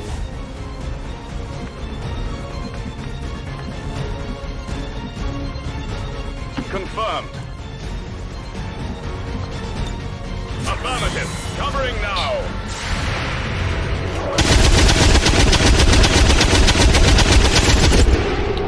Good riddance. Hast du XCOM Chimera Squad probiert? Das ist also den ersten Lockdown mit Ablenkung. Nee, das habe ich nie gespielt. Das habe ich irgendwie nicht so angesprochen. Weil ich nicht wusste, was es... Also, was mir der Vorteil gegenüber XCOM 2 sein sollte. Aber du kannst mir gerade mal sagen, was Chimera Squad noch gut macht, weil... My people have encountered these beings before. Ja, war cool, das gespielt, meine ich. At first, they may appear mindless, but they hear quite well. In great numbers, they can be very deadly. Enemy down! Nachladen bitte, That's danke. it. I'm out. It's killing time. Come get some. Moving as ordered. Chimera Squad ist eher storybasiert mit festen Squad-Members mit Namen und Persönlichkeit. Chimera Squad ist ganz cool, kannst nicht selber Charaktere bauen, aber die Story ist nett.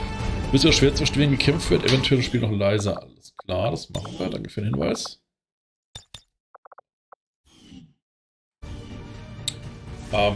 Okay. Also klar, nicht selbst Charaktere bauen wäre für diesen Stream natürlich tödlich, aber das ist natürlich auch nicht schlecht. Mal gucken, wenn es mal billig gibt.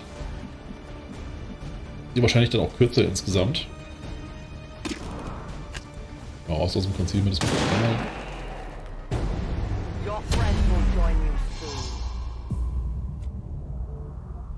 Hat sogar geklappt. Mechanik ist was anderes, es gibt ein Leitesystem, das heißt nicht jede Seite hintereinander, sondern gemischt. Und es arbeitet mit Ambush am Anfang jeder Mission. Okay. Also quasi Einzelinitiative dann für die Leute, die an der Mission beteiligt sind. Okay, das ist natürlich auch. An entire city of our own people left to turn into these things. Yes. All we can offer them now is a merciful death. Aber es sind keine Zombies. Overwatch. Da geht mal da hoch, komm. Da habe ich nicht. I'm at your service. Das ist eine Art Alien-Menschen-Polizeitruppe. Hm? Wäre eher dafür, dass wir XCOM 3 machen. Meine. Jetzt auch schon eine Zeit lang her. On my way. Scanning. These creatures are worse even than Advent. They have no cause, no fear. They simply exist. If we do not defeat the aliens soon, we will become little more than they are. I will go.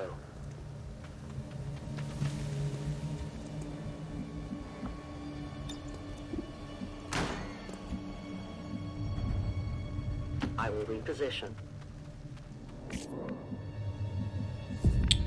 Ich hätte drüben gerade eben hier einen gesehen, kurz aufpassen. Moving. Ja. Oh, es waren mehrere. Ja, 5 Stück.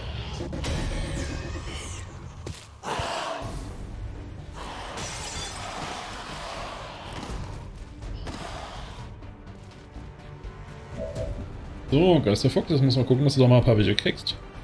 Das ist am Sale gibt, kann man es holen. Ich habe damals 20 gezahlt, denke mal 10 ist es wert. Das ist ein Story-Modus ca. 40 Missionen lang. Das ist ja nicht schlecht.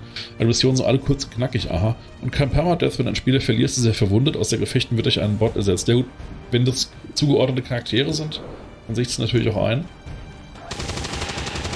Also, definiert Charaktere, so. 20 wert, aber ja, ist auf dem Sale. Oh, alles klar. Halte ich mal die Augen offen. Natürlich keine Munition mehr.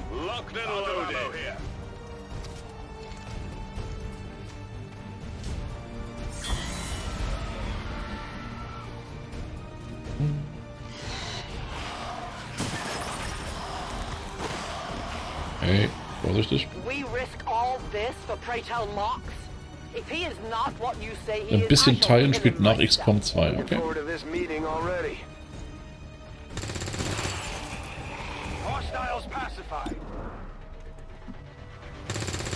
Razzepalto to the rescue.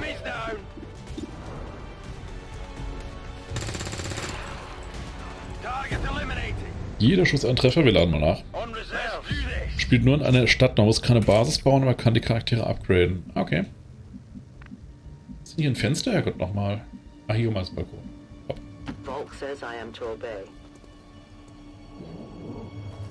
Noch ein paar. Bleib erstmal im Overwatch, bis der Rest nachgekommen ist. Headed there now. Come and get some. Central. Biological signatures are grouping into a singular mass. One closing in on this position. A swarm. We must push forward before it arrives. Wartet der Charakter dann auf Overwatch 2? Hey, so muss leider Hire. Viel Erfolg noch. Hoffe, ich leiste weiter gute Dienste. Ja, dankeschön und thank you for your service. Und wir gucken mal, wie das hier noch läuft. Haben wir den jetzt ab? Ja, warte noch. No one will cross. Heading there now. Oh. Die sehen mich ja auch. Ich bin ja nicht concealed. Na gut, dann geht's jetzt los. Die Zwischenszenen sind keine Cutscenes, sind eher so Comic-Grafik. Die Spielszenen laufen aber schön flüssig. Hm? Mal was wir 3 wegkriegen, das wäre ganz schön. Target eliminated.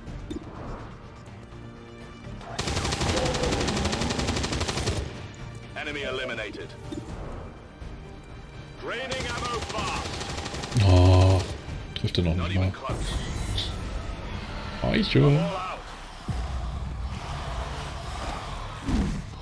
Jetzt ein bisschen garstig. Ja, wohl geht noch. For years my people hunted his kind. For years we survived.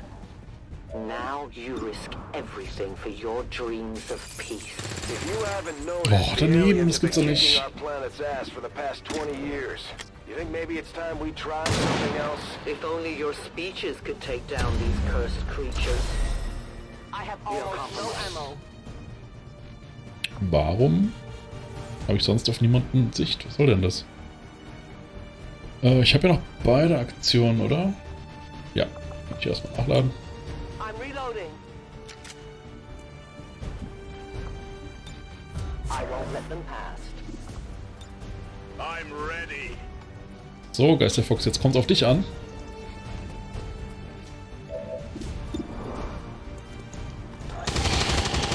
Einen Hammer. Enemy down.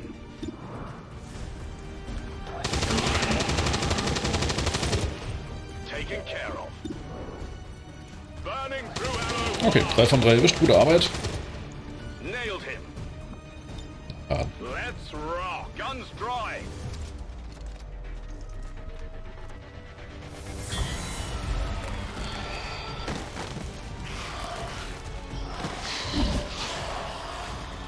Though their intelligence appears almost non-existent, these creatures seem to employ some sort of rudimentary communication system.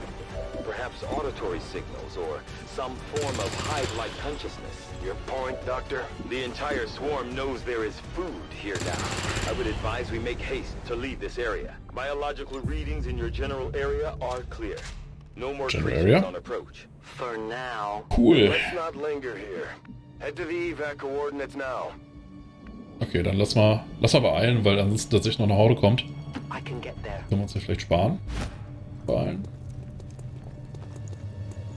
Extraction point is close, but looks like these things don't want to make it easy for you. We will make it to your pet advent in time. Central, the preliminary readings from these creatures seem familiar. I will need to consult my records, but I may have encountered something similar to them during my time with Advent. I wouldn't be the least bit surprised if Advent had a hand in their creation, Doctor.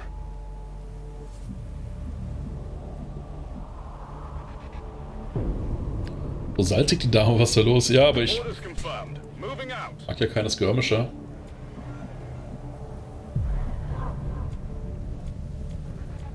Warum kann Alter sich hier bewegen? Was ist da los?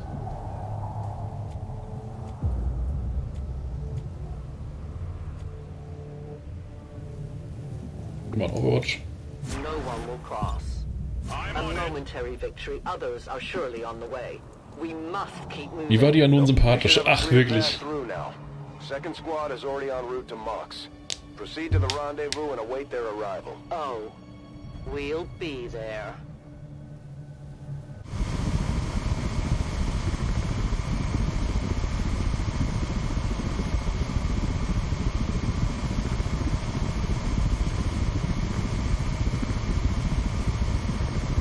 Hallo, Motor laufen lassen, Umweltverschmutzung.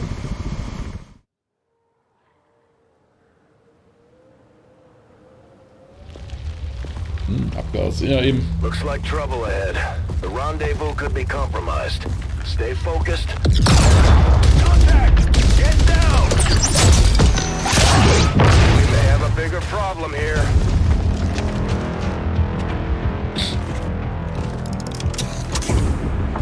I'm guessing that's our man. Well, our contact anyway. Crocksod. Advent. Puppet. Wie unhöflich. Rockstaller. Fortet. They were sent here to hunt. Sniper auf einer Laufmission. Naja, habe ich noch eine Pistole. Ja. Wie viel steht da wenigstens? Our meeting point is still secure. She is free of the imposter gods. I would give anything that all my kind could say the same. Even sit down with your Reapers. Now, we must go. Don Parabosch. Sympathischer Typ. Wild thing, you make my heart sing. Mock's Team. Ja. Rendezvous with Outrider is further ahead. Proceed through this Grab's district as wenn sie quickly as Gott. possible, but be careful. Something tells me this city still has a few more surprises to throw our way. Surprises are the least of our worries today. It is these Reapers of yours that are of true concern. Bisschen wie die Sims. Stimmt. The skirmishers were created by the false gods of this world to serve and die as their puppets. We retain all that we were and more, and our prowess in battle serves us well in our cause. In close combat, none can stand opposed to us. Skirmisher. The skirmisher can fire the bullpup and move in any order on their turn, or they can even shoot twice on their turn if desired. The grapple adds to their versatility, allowing the skirmisher to quickly traverse the battlefield and get into advantageous positions. Hervorragend. So, reach a designated area, do not allow mocks to die. I will move. Nein. I will not waver. Wir drehen das mal so. Ah, du gehst mal in die volle Ladung, damit du in der nächsten Runde fortschreiten kannst. Sieht gut aus. Location confirmed.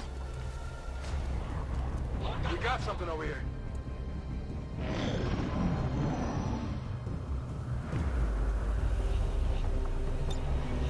Longwatch. Ach ja, genau. Das schon. Wir haben ja schon Longwatch für den Evo-Pool freigeschaltet. Hat eine größere Sichtweite.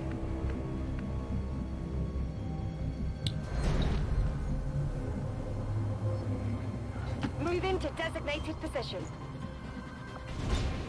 Moving to Overwatch.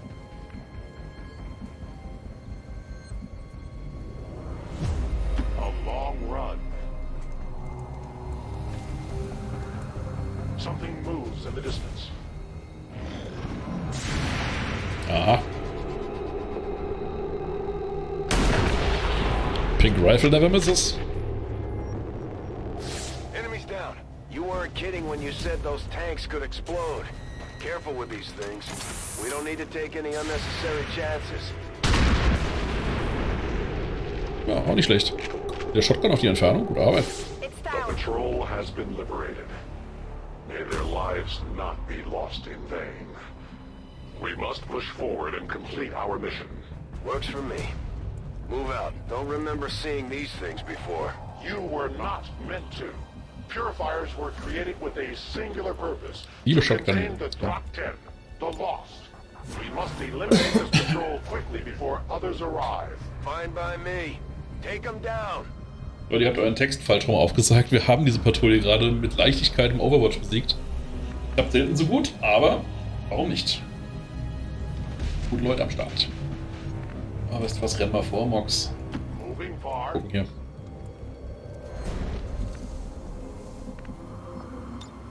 Come get some.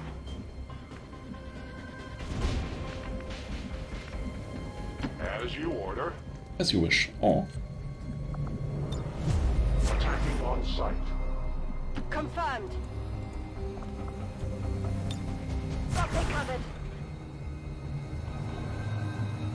Da kann sogar da oben hin, da hat er jetzt keine Deckung. Wohl machen. Andererseits, er muss ja sowieso am Ende auch in die Zielzone rein, deswegen eigentlich Quatsch, der jetzt so hoch zu rennen. Weil wir können jetzt zumindest. Wenn die Lost schießen ja nicht auf einen.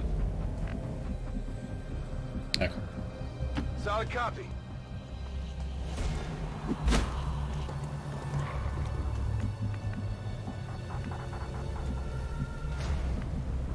As you command.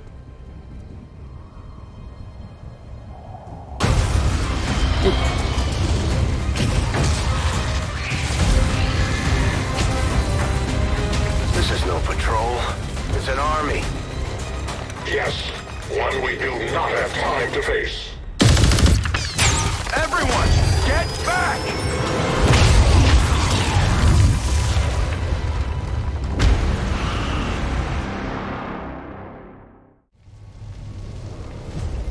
Purifiers may be down, Ja gut, but ne? unfortunately, that was our extraction point. I fear that is not the worst of it.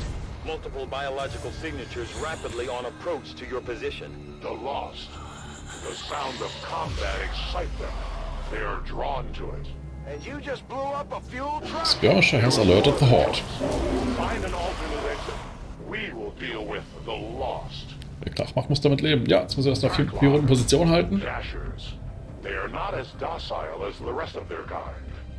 Jetzt wäre die erhöhte Position ja doch gut gewesen für den Herr Eberkohl. Ja komm, die Runde nehmen wir uns mal dafür. Allowing enhanced speed and agility with a corresponding increase in aggression. Okay. Eine nach oben, ja, das geht nicht. Wir müssen mehr in die Mitte, dass du in mehr Richtungen schießen kannst. Kommst noch ein bisschen zurück. I will go. I stand ready.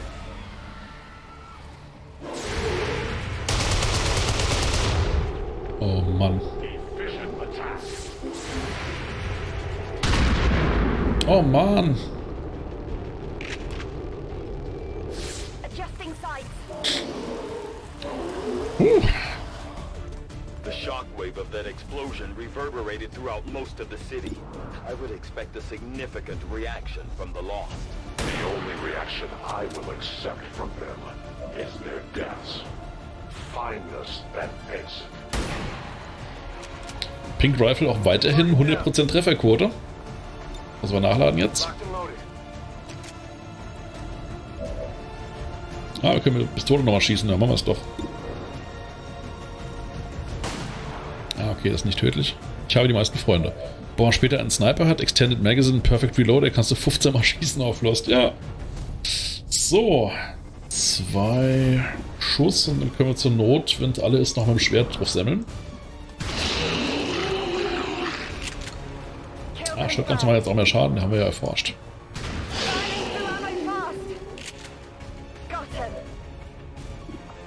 Ich könnte jetzt reloaden und dann müsste sie genau eine Aktion übrig haben, oder? Warte. Sehe ich nicht. Doch da, 2 Aktionen, siehst du noch. Ah, wir können ja...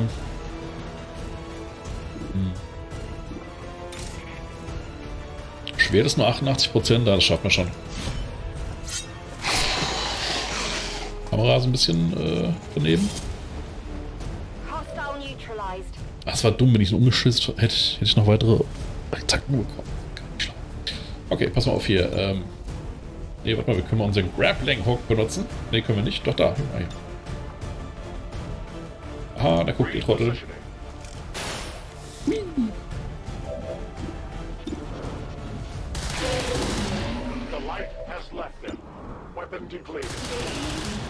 Their journey ends here. Reloading, my ammo is gone. They live no more. I await their approach. Soweit's gut. Warum ist hinzustimmen? Macht's gut, ihr Idioten. Ja.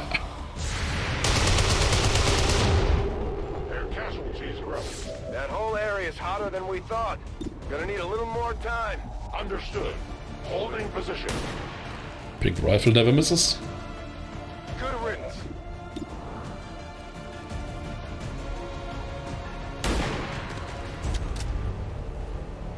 Enemy eliminated. Overwatch. Scanning. Lad mal nach. Must reload now. Readings are all over the place. The Lost are almost right on top of you. These Lost seem to be pretty sensitive to noise. The sounds of combat are likely to draw even more of them. Think we've got something here. Das war etwas nur Sniper, Suicide Run und Black Hawk Down. Hoffentlich mit besserem Ende. Ja, wo kommen die alle her? Durch den Container erschossen. Gute Arbeit. Enemies down.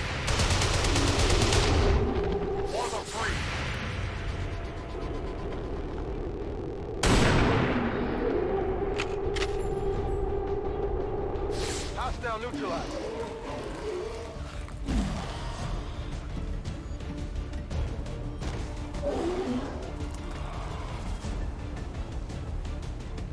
We found a new route that should get you to the rendezvous point safely. The Lost are still converging on the area, so make it fast. That will not be a problem. Sagst du so. Müssen leider mal nachladen. Rock and roll. Und dann noch ein paar Leute eine Pistole wegrotzen, oder? Mal kurz. Okay, das ist auf jeden Fall ein Headshot. Enemy destroyed.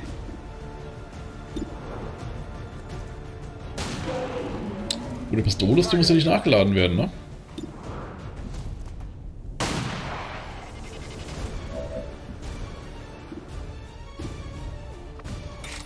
So, beweg dich mal in die Richtung, da haben wir schon ein bisschen Weg gespart.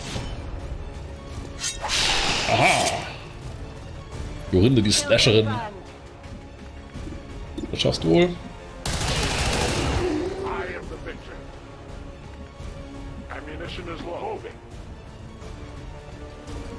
Ja, lad mal nach. Kurzhalber. Sehr gut, ja. Oh, da ist noch einer. Wo kommt der her? War ein Job für den Evo cool. Hätte ich vielleicht auch besser eine Pistole gemacht. Obwohl, ich krieg die Aktion ja zurück. So, dann mal los. Könnte ich ewig da rumpimmeln.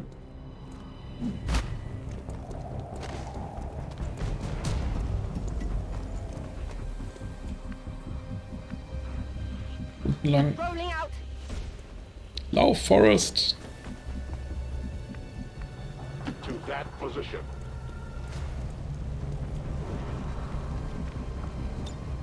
I am watching. Go, go, go!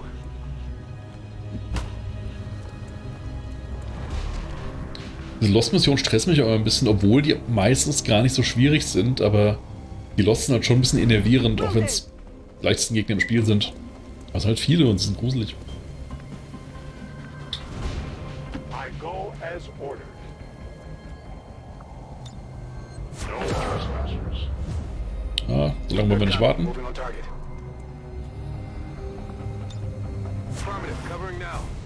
Good copy. Moving on target. Outrider and the first team should be waiting for you ahead. I know this wasn't the easiest stop, but I have to believe it'll still be worth it in the end. That depends on the Reapers.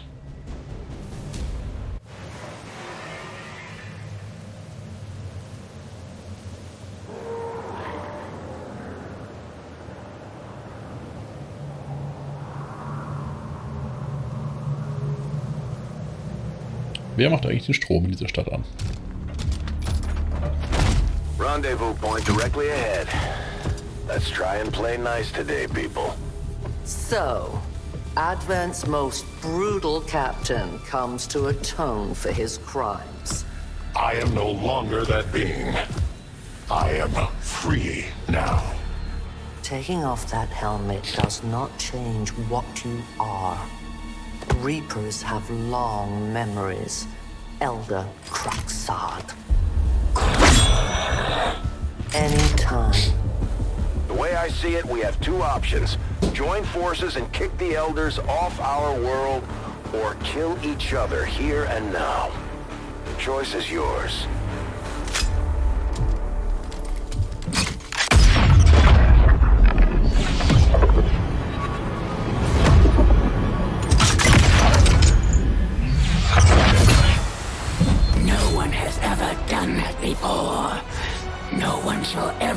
that again.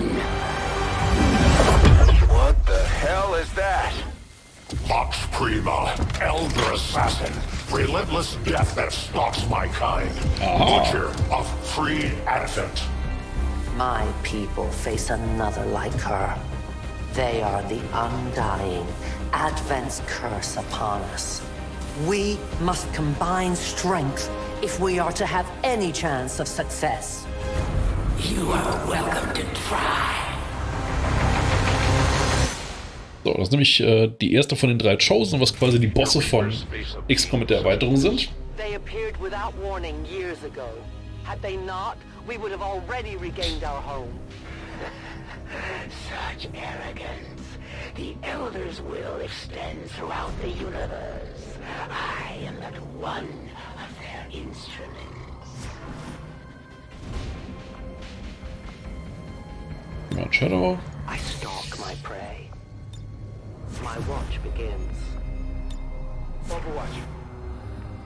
Andere Seite vielleicht. Moving.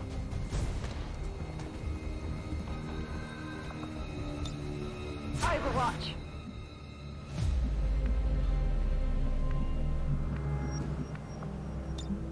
I await their approach. Moving to designated coordinates. Overwatch. They're moving out.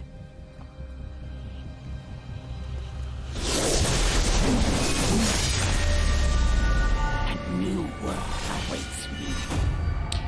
Assassin, Conrai Valinor, Void Maiden, Strength, immune to melee damage, Shadow Step, this chosen does not trigger Overwatch or reaction fire. Ja, gut, dann können wir den Kram auch sparen. Weaknesses, Bewildered, takes additional damage from 3+ attacks in a single turn. Adversary Reapers takes increased damage from Reapers. You will never shoot.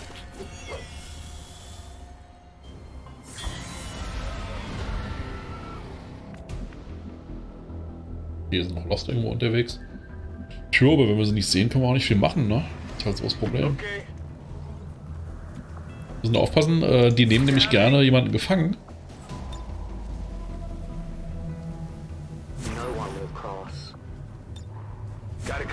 Das wollen wir natürlich nicht. Come get some. I will watch. Moving. Come and get some. I don't think we're alone out here.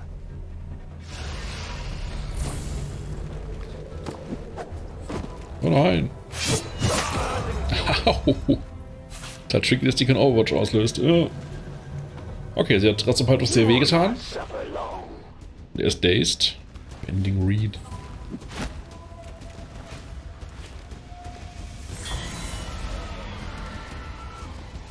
Once I have taken your soldier from the field, I am sure a wealth of new information awaits me, Commander. It looks like the Chosen knocked one of our soldiers into a daze. We need to get someone over there to help them get back on their feet before that thing can move in and attack. Revive dazed units. When soldiers are dazed by a chosen attack, they can be restored when an ally moves into an adjacent location and uses the free revive ability. Revived units have a chance to be disoriented upon revival. Alles klar. Dann, wer ist denn der nächste hier? Das wohl der Evokul oder der Geisterfuchs. Wer von den beiden schnell genug ist. Evokul kann das machen, hat auch keine gute Schusslinie, dann kann er es auch gleich machen. Okay, auf geht's. Ja, das waren 2 Aktionen. Ich hoffe, das... Ja, okay, geht noch.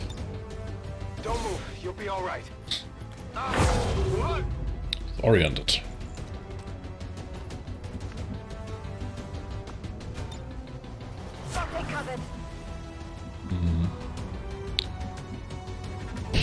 Oh, ist halt schwierig, ne? Also da, wo es ist, hat es eine super Deckung. Explosionskram geht nicht, also ist schlecht, weil dann kommen die Lost angerannt. Wobei die Lost ja auch sie angreifen, ne? Granate hinter den LKW, ja. Das stimmt, die Lost greifen ja auch die Chosen und die Aliens sind überhaupt an. Oh, ob hier Sprengmeister Geisterfuchs das machen kann? Das kommt doch eh, ja, stimmt schon.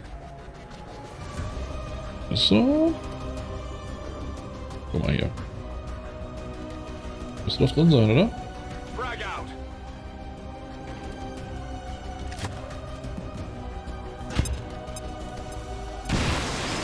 Jo. Okay, Razopaltov kann sich offenbar nicht selbst heilen, weil disoriented. 55% ist natürlich nichts, aber andererseits, warum nicht schießen?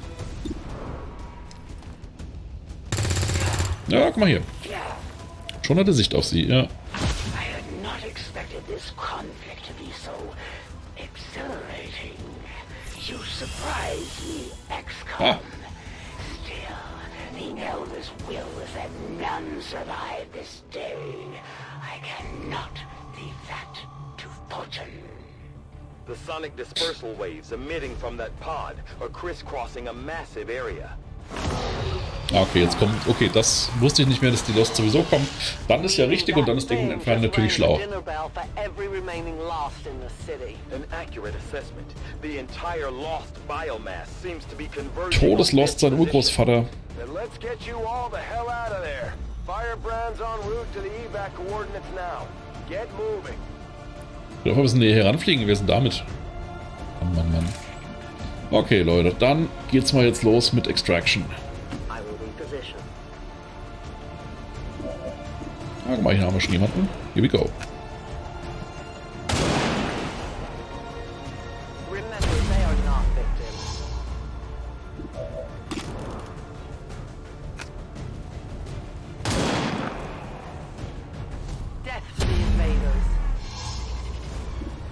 Not revealed, gute Arbeit.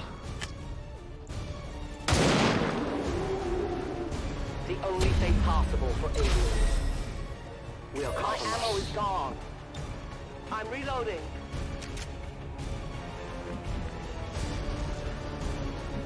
I go as ordered. Non-evade detection. Okay, sind offenbar noch Aliens da.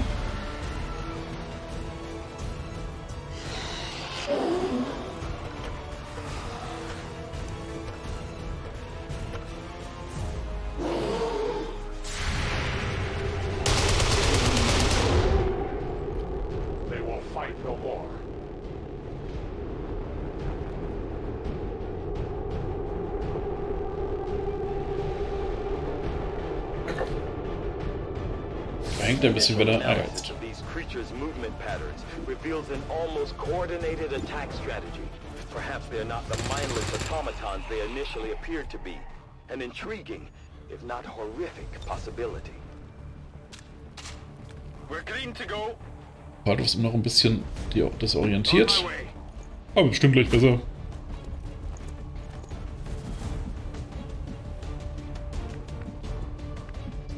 Passen, weil hier angeblich noch Aliens sind.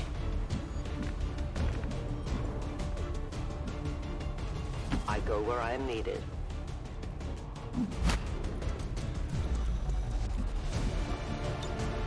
My turn on watch. So, geht mal auf Long Watch. Moving to Overwatch.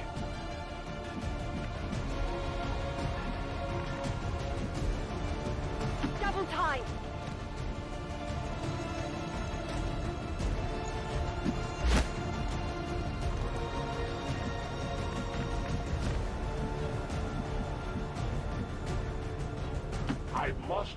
Ich hatte das auch schon mal, dass 1 Minute lang die Zeitlupe war, bevor er schießt. Das war aber noch vor dem ersten oder zweiten großen Patch nach Release. Ja, aber das, was wir eben hatten, passiert immer noch oft, habe ich so das Gefühl. Oder zumindest, als ich das letzte Mal gespielt habe, was ja auch schon wieder 1-2 Jahre her ist.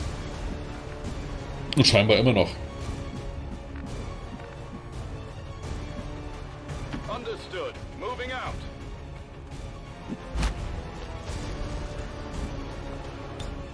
Affirmative. Covering now.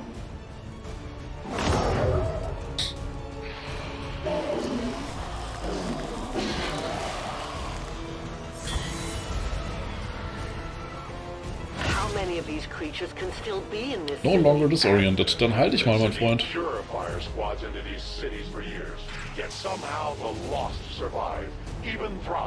So sieht das besser aus. Orders confirmed on the move. I go where you tell me. I won't let them past. Alle ersten Durchspielen sind in der finalen Mission die Grafiken verbuggt. Mit dem ersten dicken Patch war es dann besser. Ja. Ich meine, ich hatte... Also XCOM 2, als es rauskam, hat mir erstmal gar nicht so gefallen, wegen der vielen Timer-Missionen. Und dann hat aber, wie ich finde, War of the Chosen das wesentlich verbessert, das Problem, in dem Fall weniger Timer-Missionen und generell mehr Vielfalt von allem da war. Also das Standard Vanilla XCOM 2 habe ich gar nicht viel gespielt.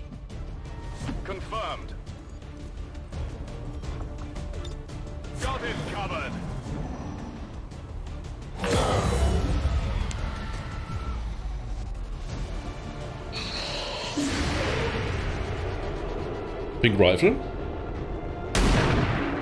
Treffer. XCOM 2 Vanilla ist echt zahnlos, wenn man WotC mal gespielt hat. Ja, eben.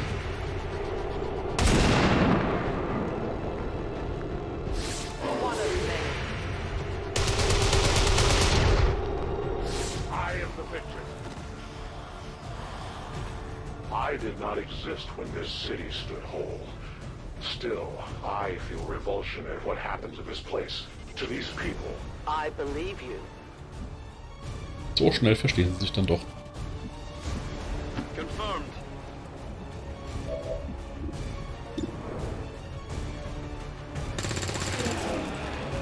Enemy destroyed.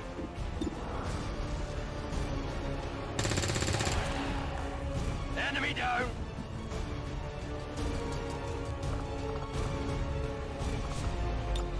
Let's do this. So ein bisschen Nachlade Ultra. Ist er Schotter? Er ist Schotter. No one will cross. Back online. Rolling. Enemy down. Ja.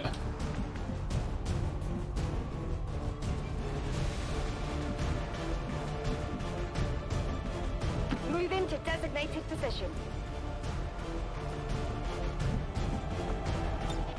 I'm on it. Must reload now. Bleib mal da vorne. It is under my watch. Books. Hier hin. Roger that. Scanning.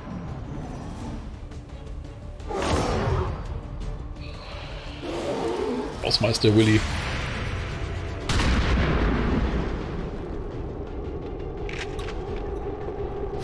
Shot failed to connect. Eieiei, was ist denn das hier? Shot failed to connect.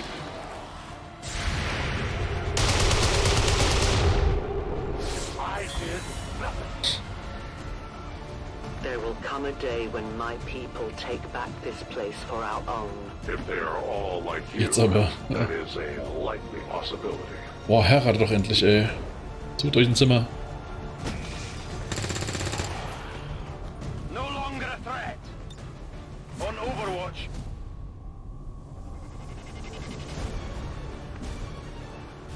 Aber mal. My life is in your hands. Ah, da ist er in guten Händen. Classic XCOM.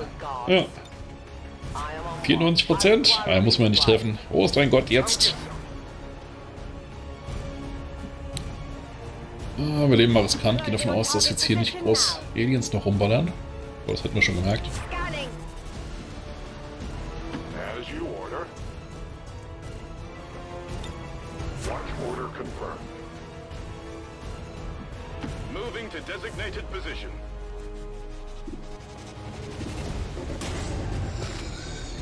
Noch mehr Dudes. Ah, komm schon.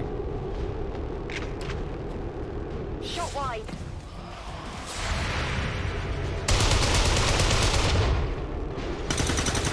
Gegen Lost und Industries. Ja, eben. Also, wenn jetzt nicht doch noch Aliens da sind. Es gab eine Alien-Phase und ich bin ein bisschen irritiert. Ja, aber cool. Pink Rifle, never misses.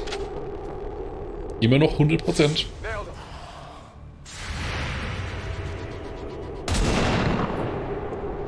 Alter, wie schlecht sind denn diese Overwatch-Schüsse hier? Also Geisterfuchs, dann mach du das mal.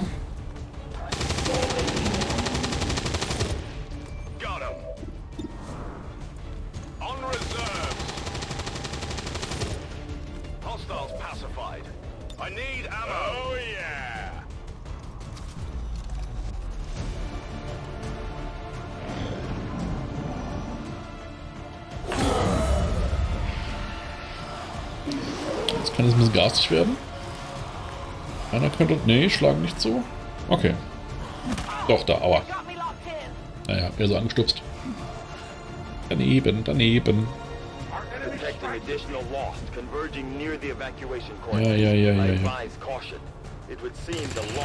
Ja. Oh, ja. It is the Elder's will that this alliance fall. It will take more than mere loss for that to happen.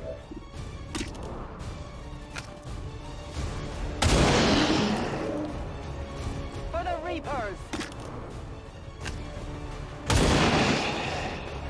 Your friends will join you soon. I have little ammo remaining.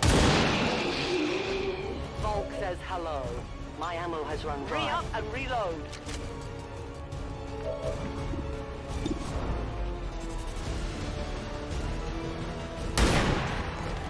Lebe ich noch? Ja, du lebst noch. Hast allerdings 2 daneben geschossen.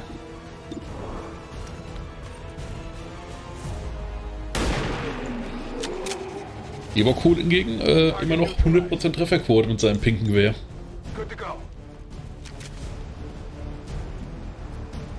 So, du bewegst dich am besten mal, mein Freund. Nicht, dass du hinten dran hängst. Weil ich nicht da war, ja. Schäm dich.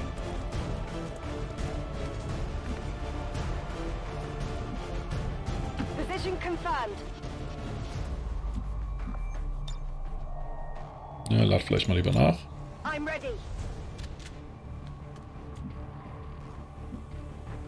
Ja, bleib mal lieber auf einer Ebene, das ist mir sonst zu heikel.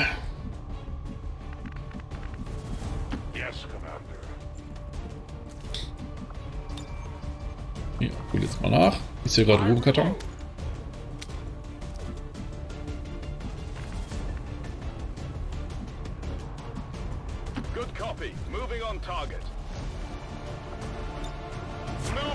Wenn sich komplett in die Hose geht, bist du, glaube ich, in 4 Zügen durch.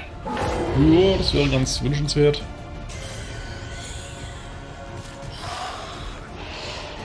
Polonaise.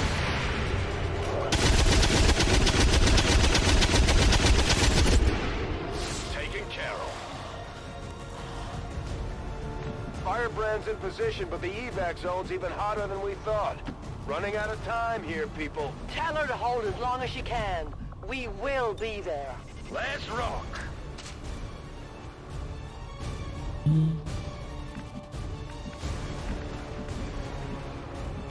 As you order, Commander. I'll watch closely. Noch ein Rutsch von da hinten. Heading there now. Moving to Overwatch.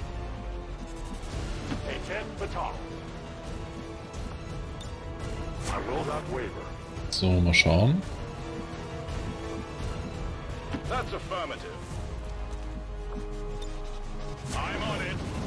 Overwatch Festival.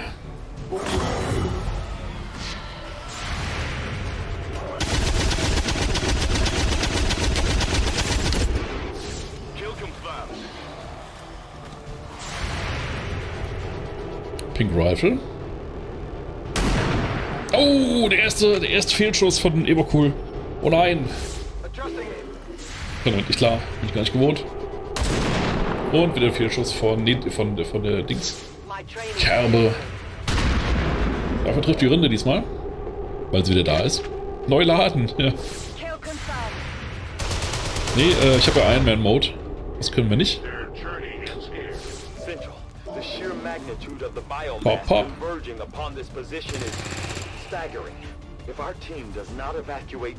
Ja. Okay, ich wage mal einen Sprint mit ihm hier, damit ich mal gucken kann, wie es überhaupt so aussieht. Ja, ganz gut, okay, alles klar. Dann mal los, wir müssen mal gucken, dass wir echt hier wegkommen.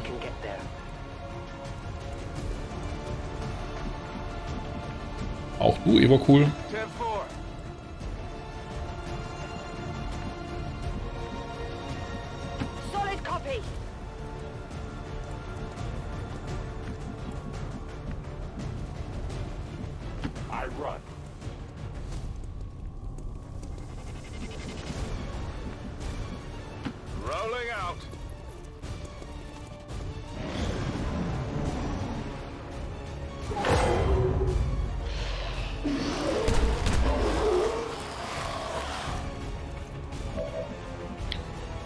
Da sind wir wieder. Können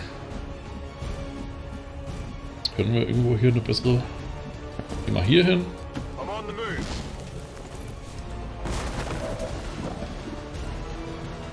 Ja, hier 3 Schaden.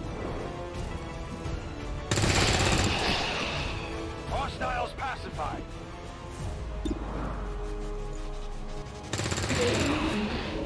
Target neutralized. Gonna need to reload soon. Ja, dann machen wir das hier, dann muss angeschossen werden. Ah, mal hier. Kill confirmed. I'm all out. Ready to rock. Ja, das lief ganz gut.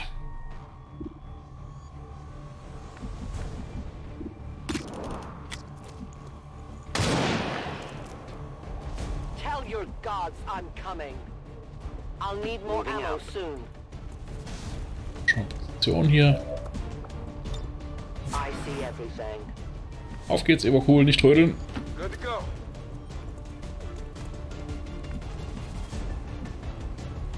Good copy. Moving on target. Affirmative. Covering now. I go. 58% ist ein bisschen wenig. I stand ready. Moving to position. Ja, komm, mach Overwatch. Kommen Sie in Wallung. Ja, so ist es.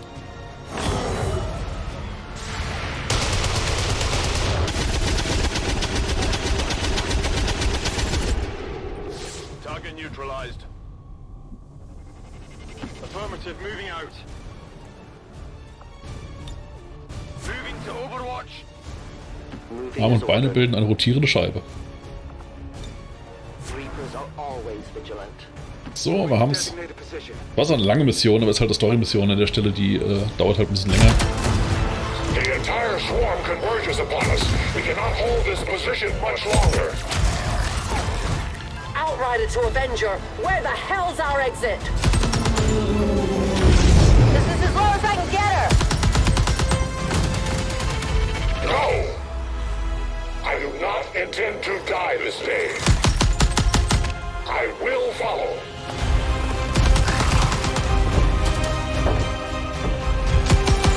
Fox Tala 410.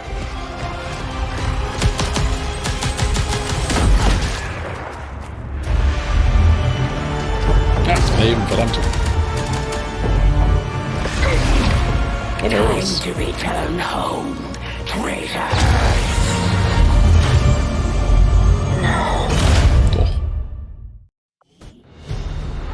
Best Friends Forever.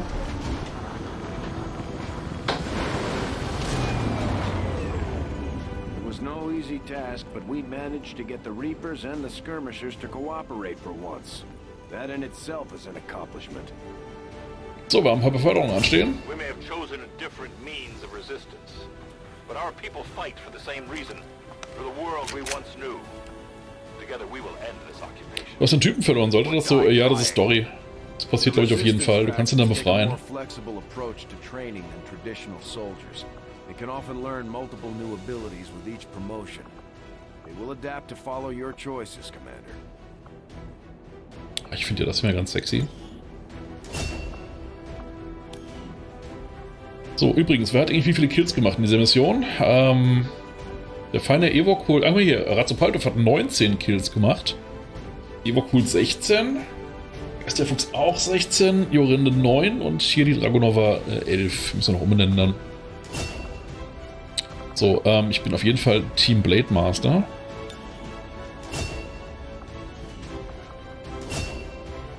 Deadeye.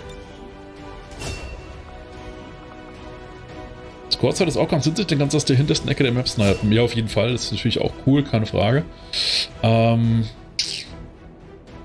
finde ich beides gut. Demolition und Suppression finde ich ja beides gut.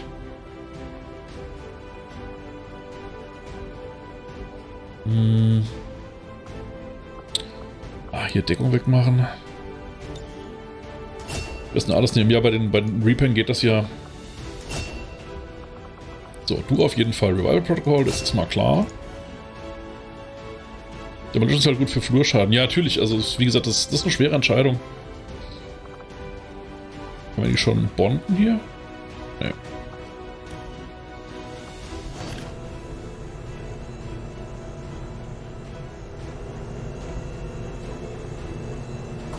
Und wer ist dann für Küchenschaden?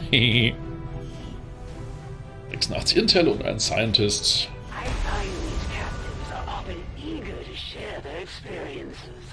Once the pressure of disappointing their commander has been removed from their conscience. So, we may be able to determine where they're being held through future covert action. The resistance factions can help us locate our captive soldier if we deploy on a covert action alongside them. Thank you for sending additional support staff to assist me, Commander. I will make sure they are put to good use. Klingt ein bisschen bedrohlich, wenn er das so sagt.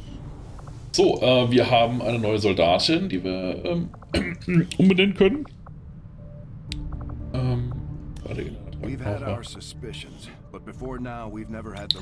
So,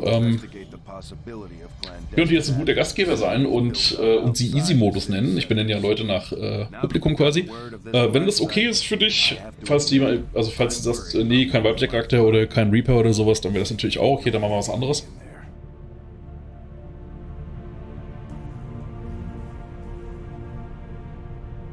Also wäre Easy der Vorname und Modus der Nachname.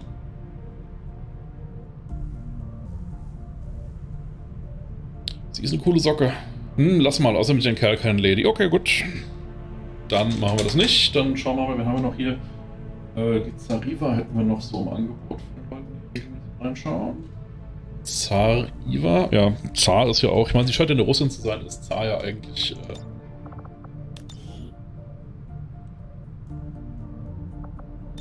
Aber ein Spezialist gerne, Hackerbaum. Ja, sobald wir neue Rekruten haben und du dann da bist, dann können wir das gerne tun. Ich weiß nicht, ob wir das heute noch schaffen, weil ich nicht mehr so lange machen werde, aber subtiler Hinweis, wenn du ein Follow hier lässt, kriegst du mit, wenn ich am Donnerstag zum Beispiel wieder streame. Sims Focus. Ach, warum nicht? Die ist ja auch nochmal dabei. Übrigens sehe ich gerade, wir haben auch die ersten, Spitznamen für euch. Geisterfuchs heißt jetzt Thumper. Razopaltov heißt Cypher. I need your clothes, your boots and your motorcycle. Support ist kein Mord. Vielen Dank für den Follow Easy Modus. Ich habe nur sehr unsubtil darauf hingewiesen. So bin ich nämlich hier. Ich bin also ein Bunny. Naja. Und Cool heißt High Noon, was natürlich für einen Sharpshooter. Eigentlich müssen wir dann doch den Pistolenweg gehen, aber naja, was jetzt mal. So, lass mal schauen. Okay, also, Razopaltov ist verletzt, Hainun, Cool ist müde. Verstehe ich auch ein bisschen. Riva ist leicht verletzt. Lass mal 4 Rookies ran, wir wollen unsere Sporen verdienen. Ja. Also 4 Rookies ist halt gefährlich. Man müsste eher so 2 auf 2, sag ich mal, machen. 21, 53 darf er noch müde sein. Ja. Also vielleicht schafft er eine kurze Mission. Oh, warte, halt, wir kriegen das wieder eine Cutscene.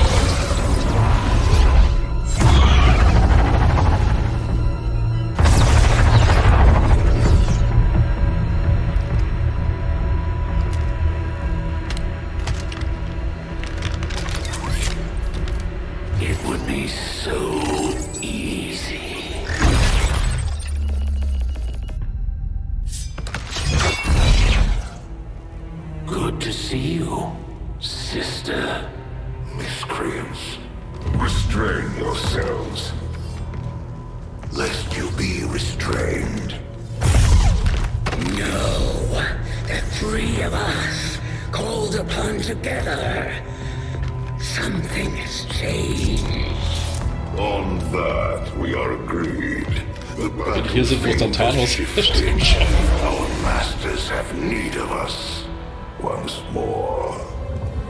Sounds to me like they're afraid. You dare defile this place with your wretched tongue? Oh, I dare.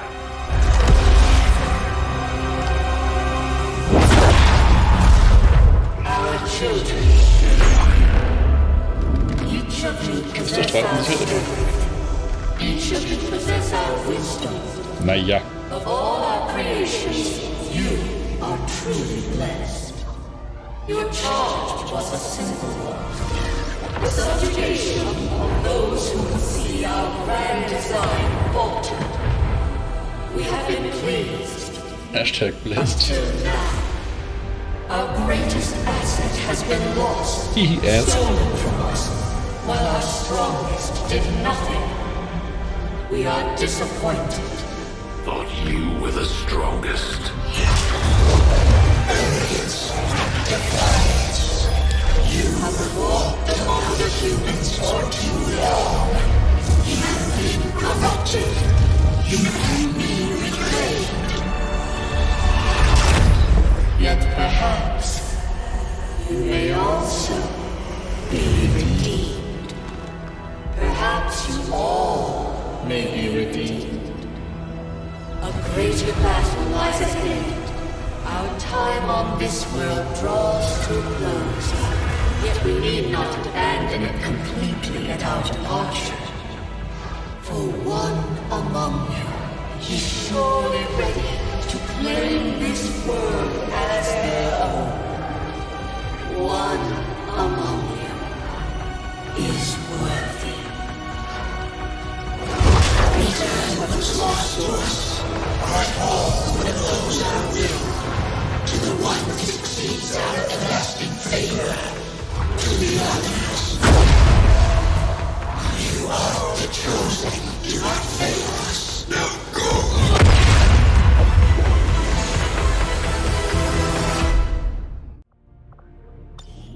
Ich mag tatsächlich, dass dieses Spiel, was halt das beste Taktikspiel ist, was es gibt, diese Storyline und dieses Voice-Acting hat, was halt einfach so Saturday Morning Cartoon ist. Finde ich ganz witzig. So, haben wir... Commander, we've just made contact with a new faction of the Resistance known as the Reapers. They're an elusive bunch, but this is their headquarters. We can scan at this location now to start benefiting from our newfound cooperation. So this is the commander. Dragonova spoke highly of you and the rest of your team. Trust me, that does not happen often. You are all welcome here. I will admit I had some concerns with this alliance of yours, but from what I hear, this skirmisher, Mox, was captured protecting one of my own. Reapers have long memories, Commander. We will honor our end of the deal. Volk, out. Your tenacity could prove your undoing, Commander. If you would seek a fight with me, I hope you are truly ready to match my skills. Ganz andere Frage, hast du das absolut originale XCOM bzw. UFO gezockt damals? Als es rauskam, war ich 15. 3 Disketten, Handbuch mit Kopierschutzsystemen, ach, waren das Zeiten. Nee, tatsächlich nicht. Ich habe zwar damals schon gezockt, aber XCOM ging damals völlig an mir vorbei. Habe ich nie auch nur ansatzweise gespielt, war erst mit dem Reboot von 2012 dann wieder sozusagen mit an Bord. We'll need to pay close attention to these chosen, Commander. They each seem to have unique advantages in combat that we should avoid. So. Pass mal auf, wir scannen hier noch nach den Rookies. Und ich vermute, dass es in der Zeit eine Mission in den Schoß fallen wird. Und ich würde sagen, eine Mission können wir sogar noch schaffen heute. Die sind ja nicht alle so lang wie die eben. Also wenn ich mal noch älter fühlen willst, empfehle ich das. Ah, ich fühle mich so schon da alt genug. Und schlecht genug.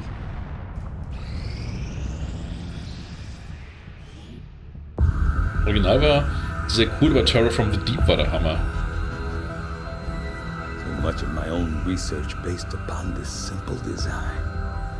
If only I had known. Ah, Commander, excellent timing. There's been some progress. I've managed to break down several key components of the chip implanted into your skull. My analysis reveals that its primary function was that of a conduit, passing a vast amount of data directly to your cerebral cortex. With the primary connection severed, much of that data is lost.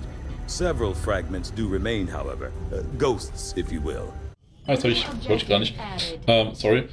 Ich wollte eigentlich gucken, ob ich über anderen Spielen hier... The Advent officers have clearly been modified to allow for their subordinates to receive new orders psionically. Jammerping, so, ich muss noch mal viel Spaß und gute Headshots und bis demnächst. Schade, ich wollte dich nämlich gerade die nächste Mission noch machen, eine Mission will ich noch machen heute und da hätte ich dich dann auch reingesetzt. that their inspiration could lead to Könnt vast ihr was halten? improvements in our research efficiency. So, das waren Zeiten damals, das ursprüngliche XCOM und XCOM Apocalypse sind auch die einzigen beiden, die ich wirklich durchgespielt habe.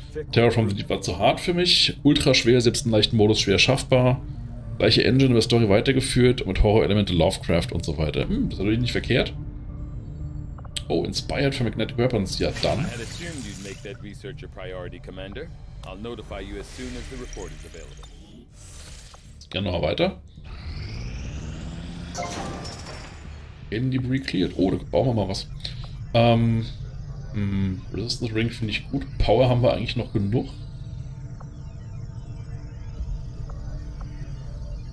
Ja, Resistance.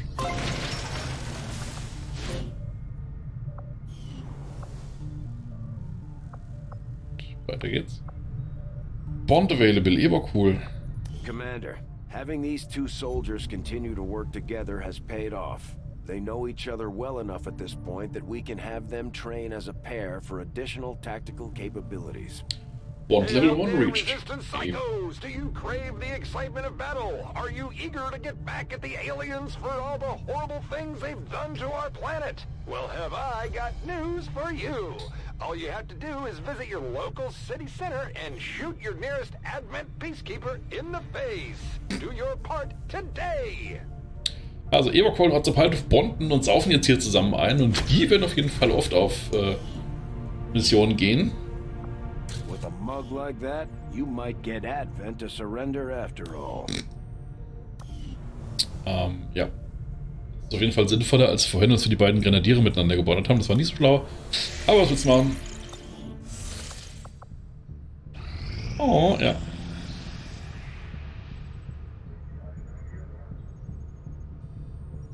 Do not wallow in defeat.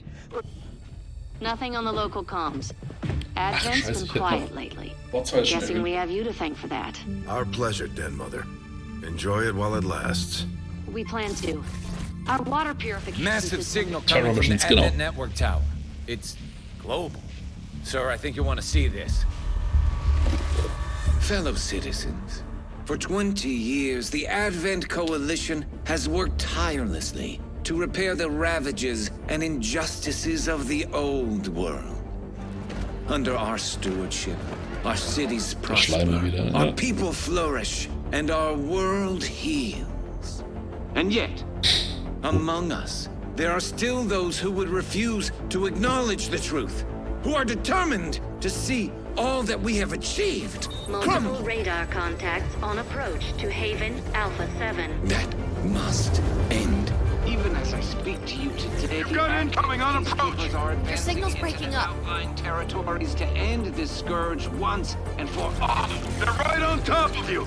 Losing you, Avenger. Raise them again. We will ensure your continued safety and well-being throughout this crisis.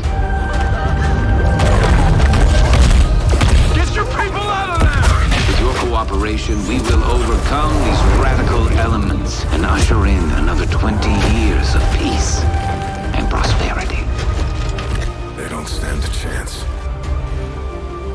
Commander, we should get a squad ready to deploy.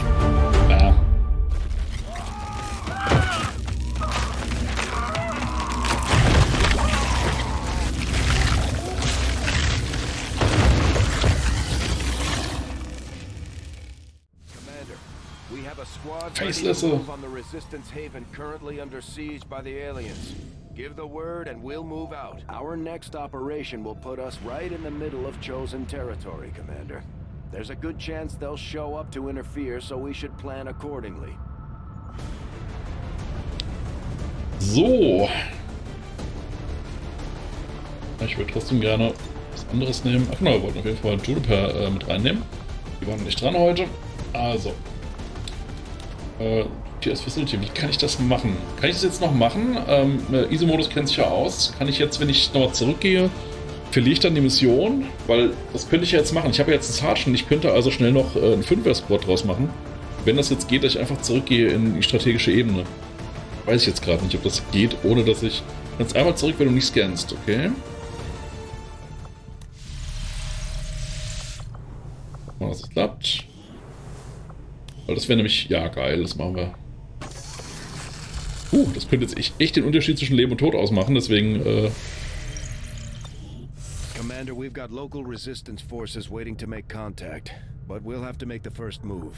Ach, hier doch, hier hin, genau, so. Los geht's. Darf wieder anwählen. Cool. So, nee, ich würde immer noch einen zweiten Rookie mitnehmen. Wir müssen echt mal die Rookies pushen. Nehmen mal Yamaping, der war die ganze Zeit da. Also. Yamaping, Juniper Junebug. Es wäre nett, wenn mich in der ersten Mission killst, mir das eventuell persönlich. Also ich töte schon mal niemanden, die Aliens töten, Leute. Razopalt ist verletzt, das ist natürlich schlecht, weil er unser Sanitäter ist, aber das ist jetzt halt so... Also irgendjemand könnte mal unser Medikit mitnehmen. So, mehr haben wir, glaube ich, momentan nicht an Zeug. Okay, ihr 5. Auf geht's.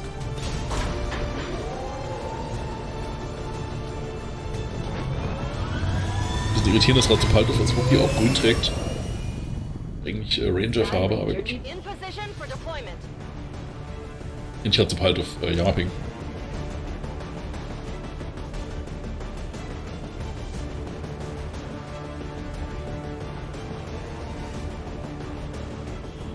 Danger, danger. Remote reconnaissance picked up heavy comms traffic from alien forces moving to attack a resistance outpost in this region. Operation Enduring Priest. Chance of stopping them. We're heading in to lock down the area. Neutralize all hostile contacts with extreme prejudice. Also, Terrormission sind im Prinzip relativ einfach. Du musst nur alle Gegner umflexen. Allerdings, also da sind auch vor Ort noch andere Leute, die einerseits dir helfen, teilweise noch Zivilisten dabei, die können nichts machen und die Aliens versuchen halt möglichst viele Kollateralschäden anzurichten.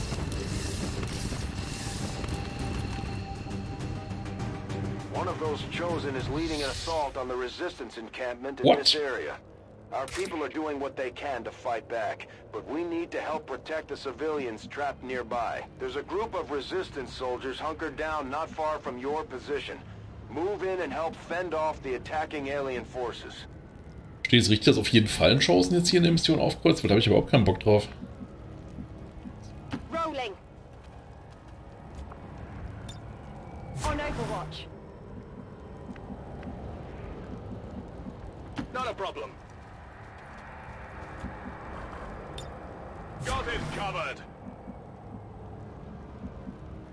Moving on target location. Affirmative. Covering now. Good copy. Moving on target. On Overwatch. As you order, Commander.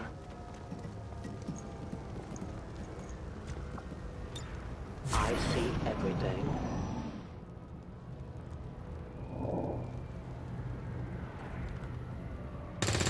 Der Reaper könnte scouten. Stimmt. Können ja gar nicht gesehen werden, wenn sie nicht schießen, ne? Das habe ich richtig verstanden. Ich neige mir dazu, die ein bisschen wie Sniper einzusetzen. Quatsch.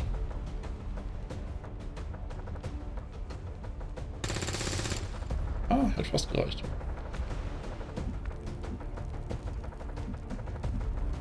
Moving. Come get some.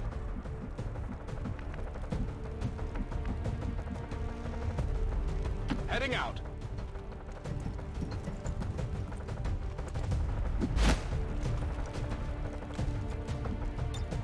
Overwatch. On my way. Die erste Terrormission geht noch, da sind keine allzu dicken Brocken dabei. Ja, ich meine auch, dass dann vielleicht 1, 2 Faceless, wenn nicht Chosen dabei ist.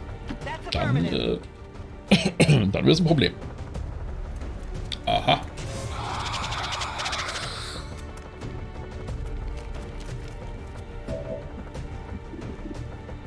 I think so.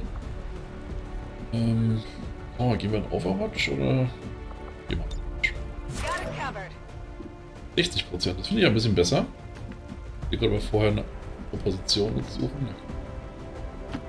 Ist ja schon angekratzt immerhin, ja eben.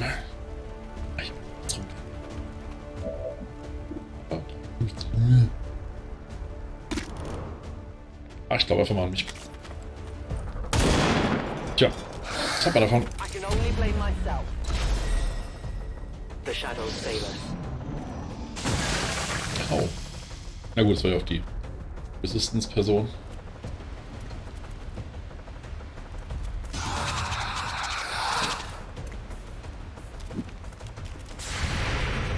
Die Entfernung mit der Shotgun, ich weiß ja nicht.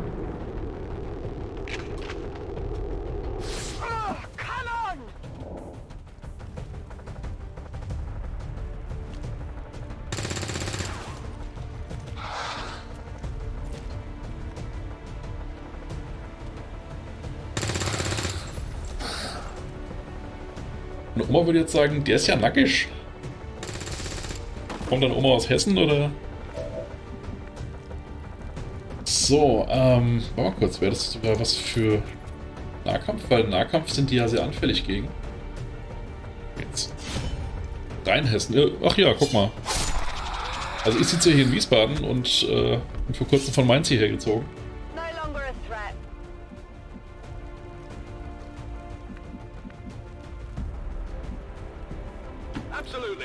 Bin in Mainz geboren? Nein, ich auch. Crazy. Twitch ist auch ein Dorf hier, echt. Das ist ja lustig. I'm on the move. On Overwatch.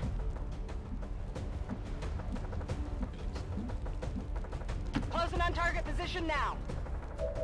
Sehr kleinschrittig, aber lieber so. Gründe auch. Oma und Verwandtschaft lebt alles im Umkreis Mainz, Alzer, Worms. Ich bin umgeben von Hessen. Ja, Geist der Fuchs.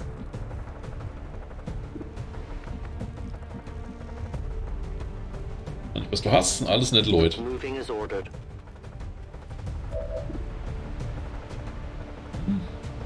Das mal. Oder sprengen wir? Wir können natürlich mit der Claymore. Jetzt verschwenden wir die Claymore dafür. Ja.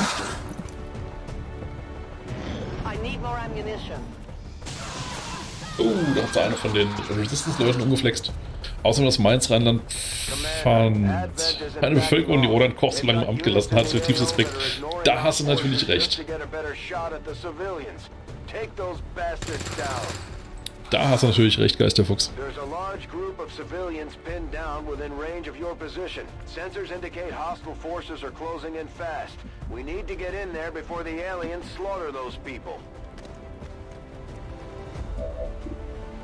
%, na, das reicht mir. Boom! Schlumpf mit dem Herpes. Das klingt wie so ein Edgar Wallace-Roman, ne? Der Frosch mit der Maske, der Schlumpf mit dem Herpes.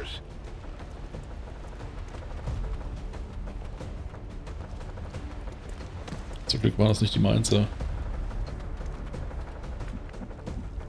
So, okay. Sprinten ganz schön vor, die Resistance-Leute.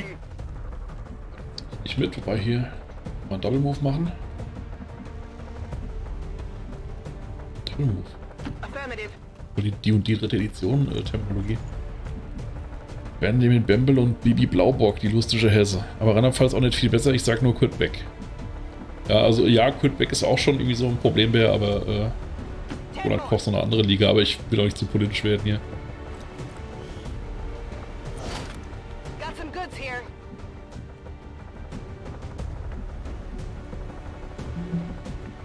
Jetzt kannst du mal ein Shadow gehen hier. Zeig mal, was du hast hier. Ist das Oma? Alles Verbrecher. Ja. Omas wussten doch mehr, als wir dachten. Eieiei, hört mal auf, die Zivilisten abzuknallen hier. Bessie Ross wurde getötet.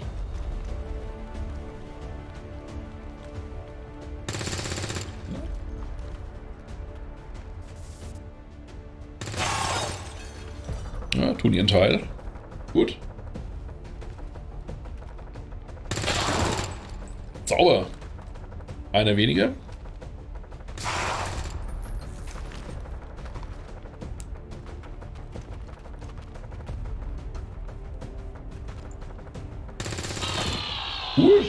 Meine Güte, die Resistance, die machen das ja ohne mich. Braucht mich ja gar nicht mehr. Nur 2 Damage auf 1 Meter Entfernung. Ja, aber hat gereicht. Die haben 2 von den Aliens da umgenietet. Das ist schon sehr respektabel. Gerade mit diesen Spielzeugwaffen.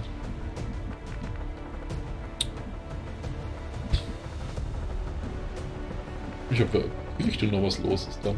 Nee, sieht nicht so aus. Da hört die Welt auf. Okay, dann kann man weitergehen. Sure thing. Affirmative. Covering now. Das haben wir aufgenommen, jawohl. Closing on target position now. Come get some. Move into position. I'm on it.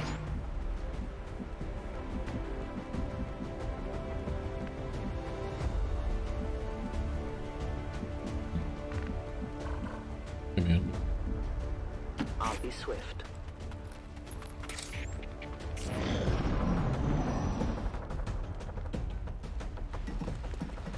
Da ist noch jemand. Jammerping, guter Schuss.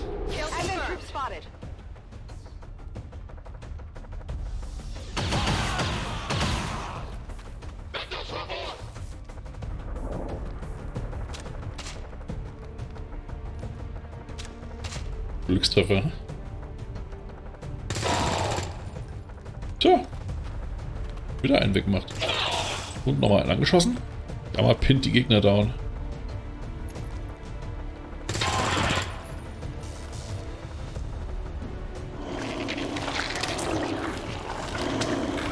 Ein Faceless.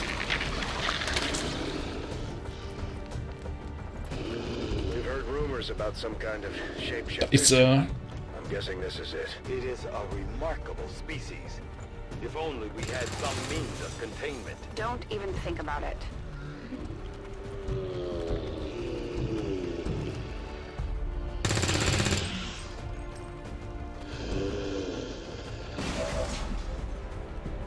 So, Freunde der Sonne. Ich will gerade, kriegen wir? Ne, wir kriegen niemanden mit dem Schwert. Shotgun 71, machen wir. Sauber. Faceless gedroppt, gute Arbeit. Damals schon. Operation Enduring Priest. Rating Flawless.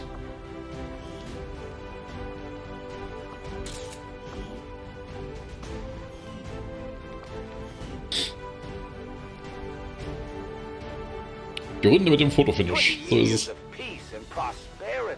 Not be undone by the reckless actions of a few misguided dissidents today. We stand with the elders, trust in their wisdom, and we shall overcome this crisis.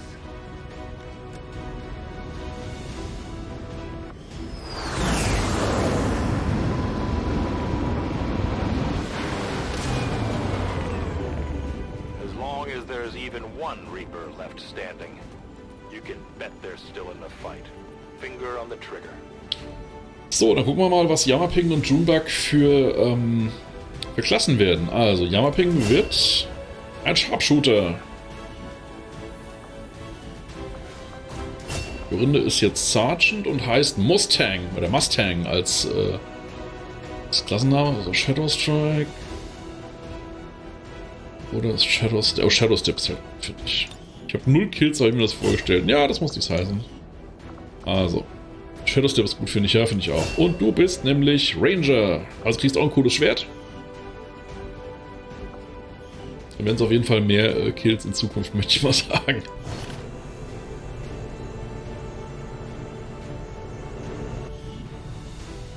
You have done an outstanding job leading the Resistance, Commander. Low Supplies. Ja. So, dann gehen wir noch in die Armory und passen die Charaktere an und dann würde ich es für heute einen Day callen. Also. Ranger kann wieder verborgen gehen, das ist genauso gut wie Reaper Shadow. Warum kriegen wir die Messe? Muss an Erfahrung liegen.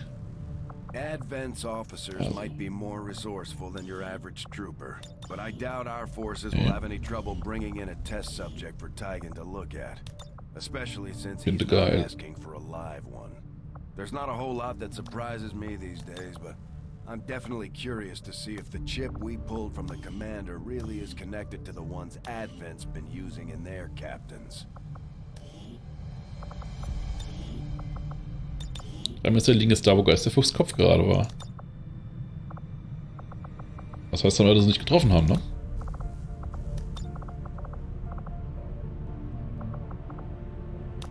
Nee, das ist eher... Das ist ein bläulich aus.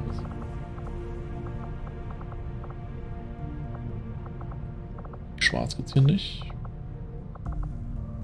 Ja, aber hier ist dunkelgrau. Wenn ich hinter was duckt, das mit dem Messer schwer. Hört auf, euch gegenseitig abzustechen im Chat. Ich möchte das nicht. So, ja. Wäre das? Ne, haben wir alle soweit. Haben wir noch keinen zweiten Specialist, das wäre ganz schön gewesen. Gut. Promoted. Pforzheim Mustang. No quarter asked, no quarter given. Hatten wir schon. Benny and Fuchs. Ewok High Noon Hool. Be glad he's on our side. Geister Thumper Fuchs. He can't do it alone. Join today. Ratsu Cypher Paltov. Ohne Spruch. Schade. Haben wir schon. Das hatten wir schon. Gestern erst so eine 50er Jahre Frauengold-Werbung auf YouTube gesehen. Das war damals was. Es gibt 2 Fragen im Leben einer Frau. Was ziehe ich an, was koche ich? Das sieht man heute mit offenem Mund. Ja. Hello, Commander. Das wäre eh kein Geld. Ne? Having the commander around seems to have given the resistance a morale boost. Not to mention our crew. Ah, an einem Tag kommt ein Supply Drop, alles klar. Even though he and the commander both know and trust Cato from before the war, I'm withholding my judgment for now. Ich wollte jetzt nochmal eine Sache, wo ich noch zwar die Farbe von der Drohne kann man die.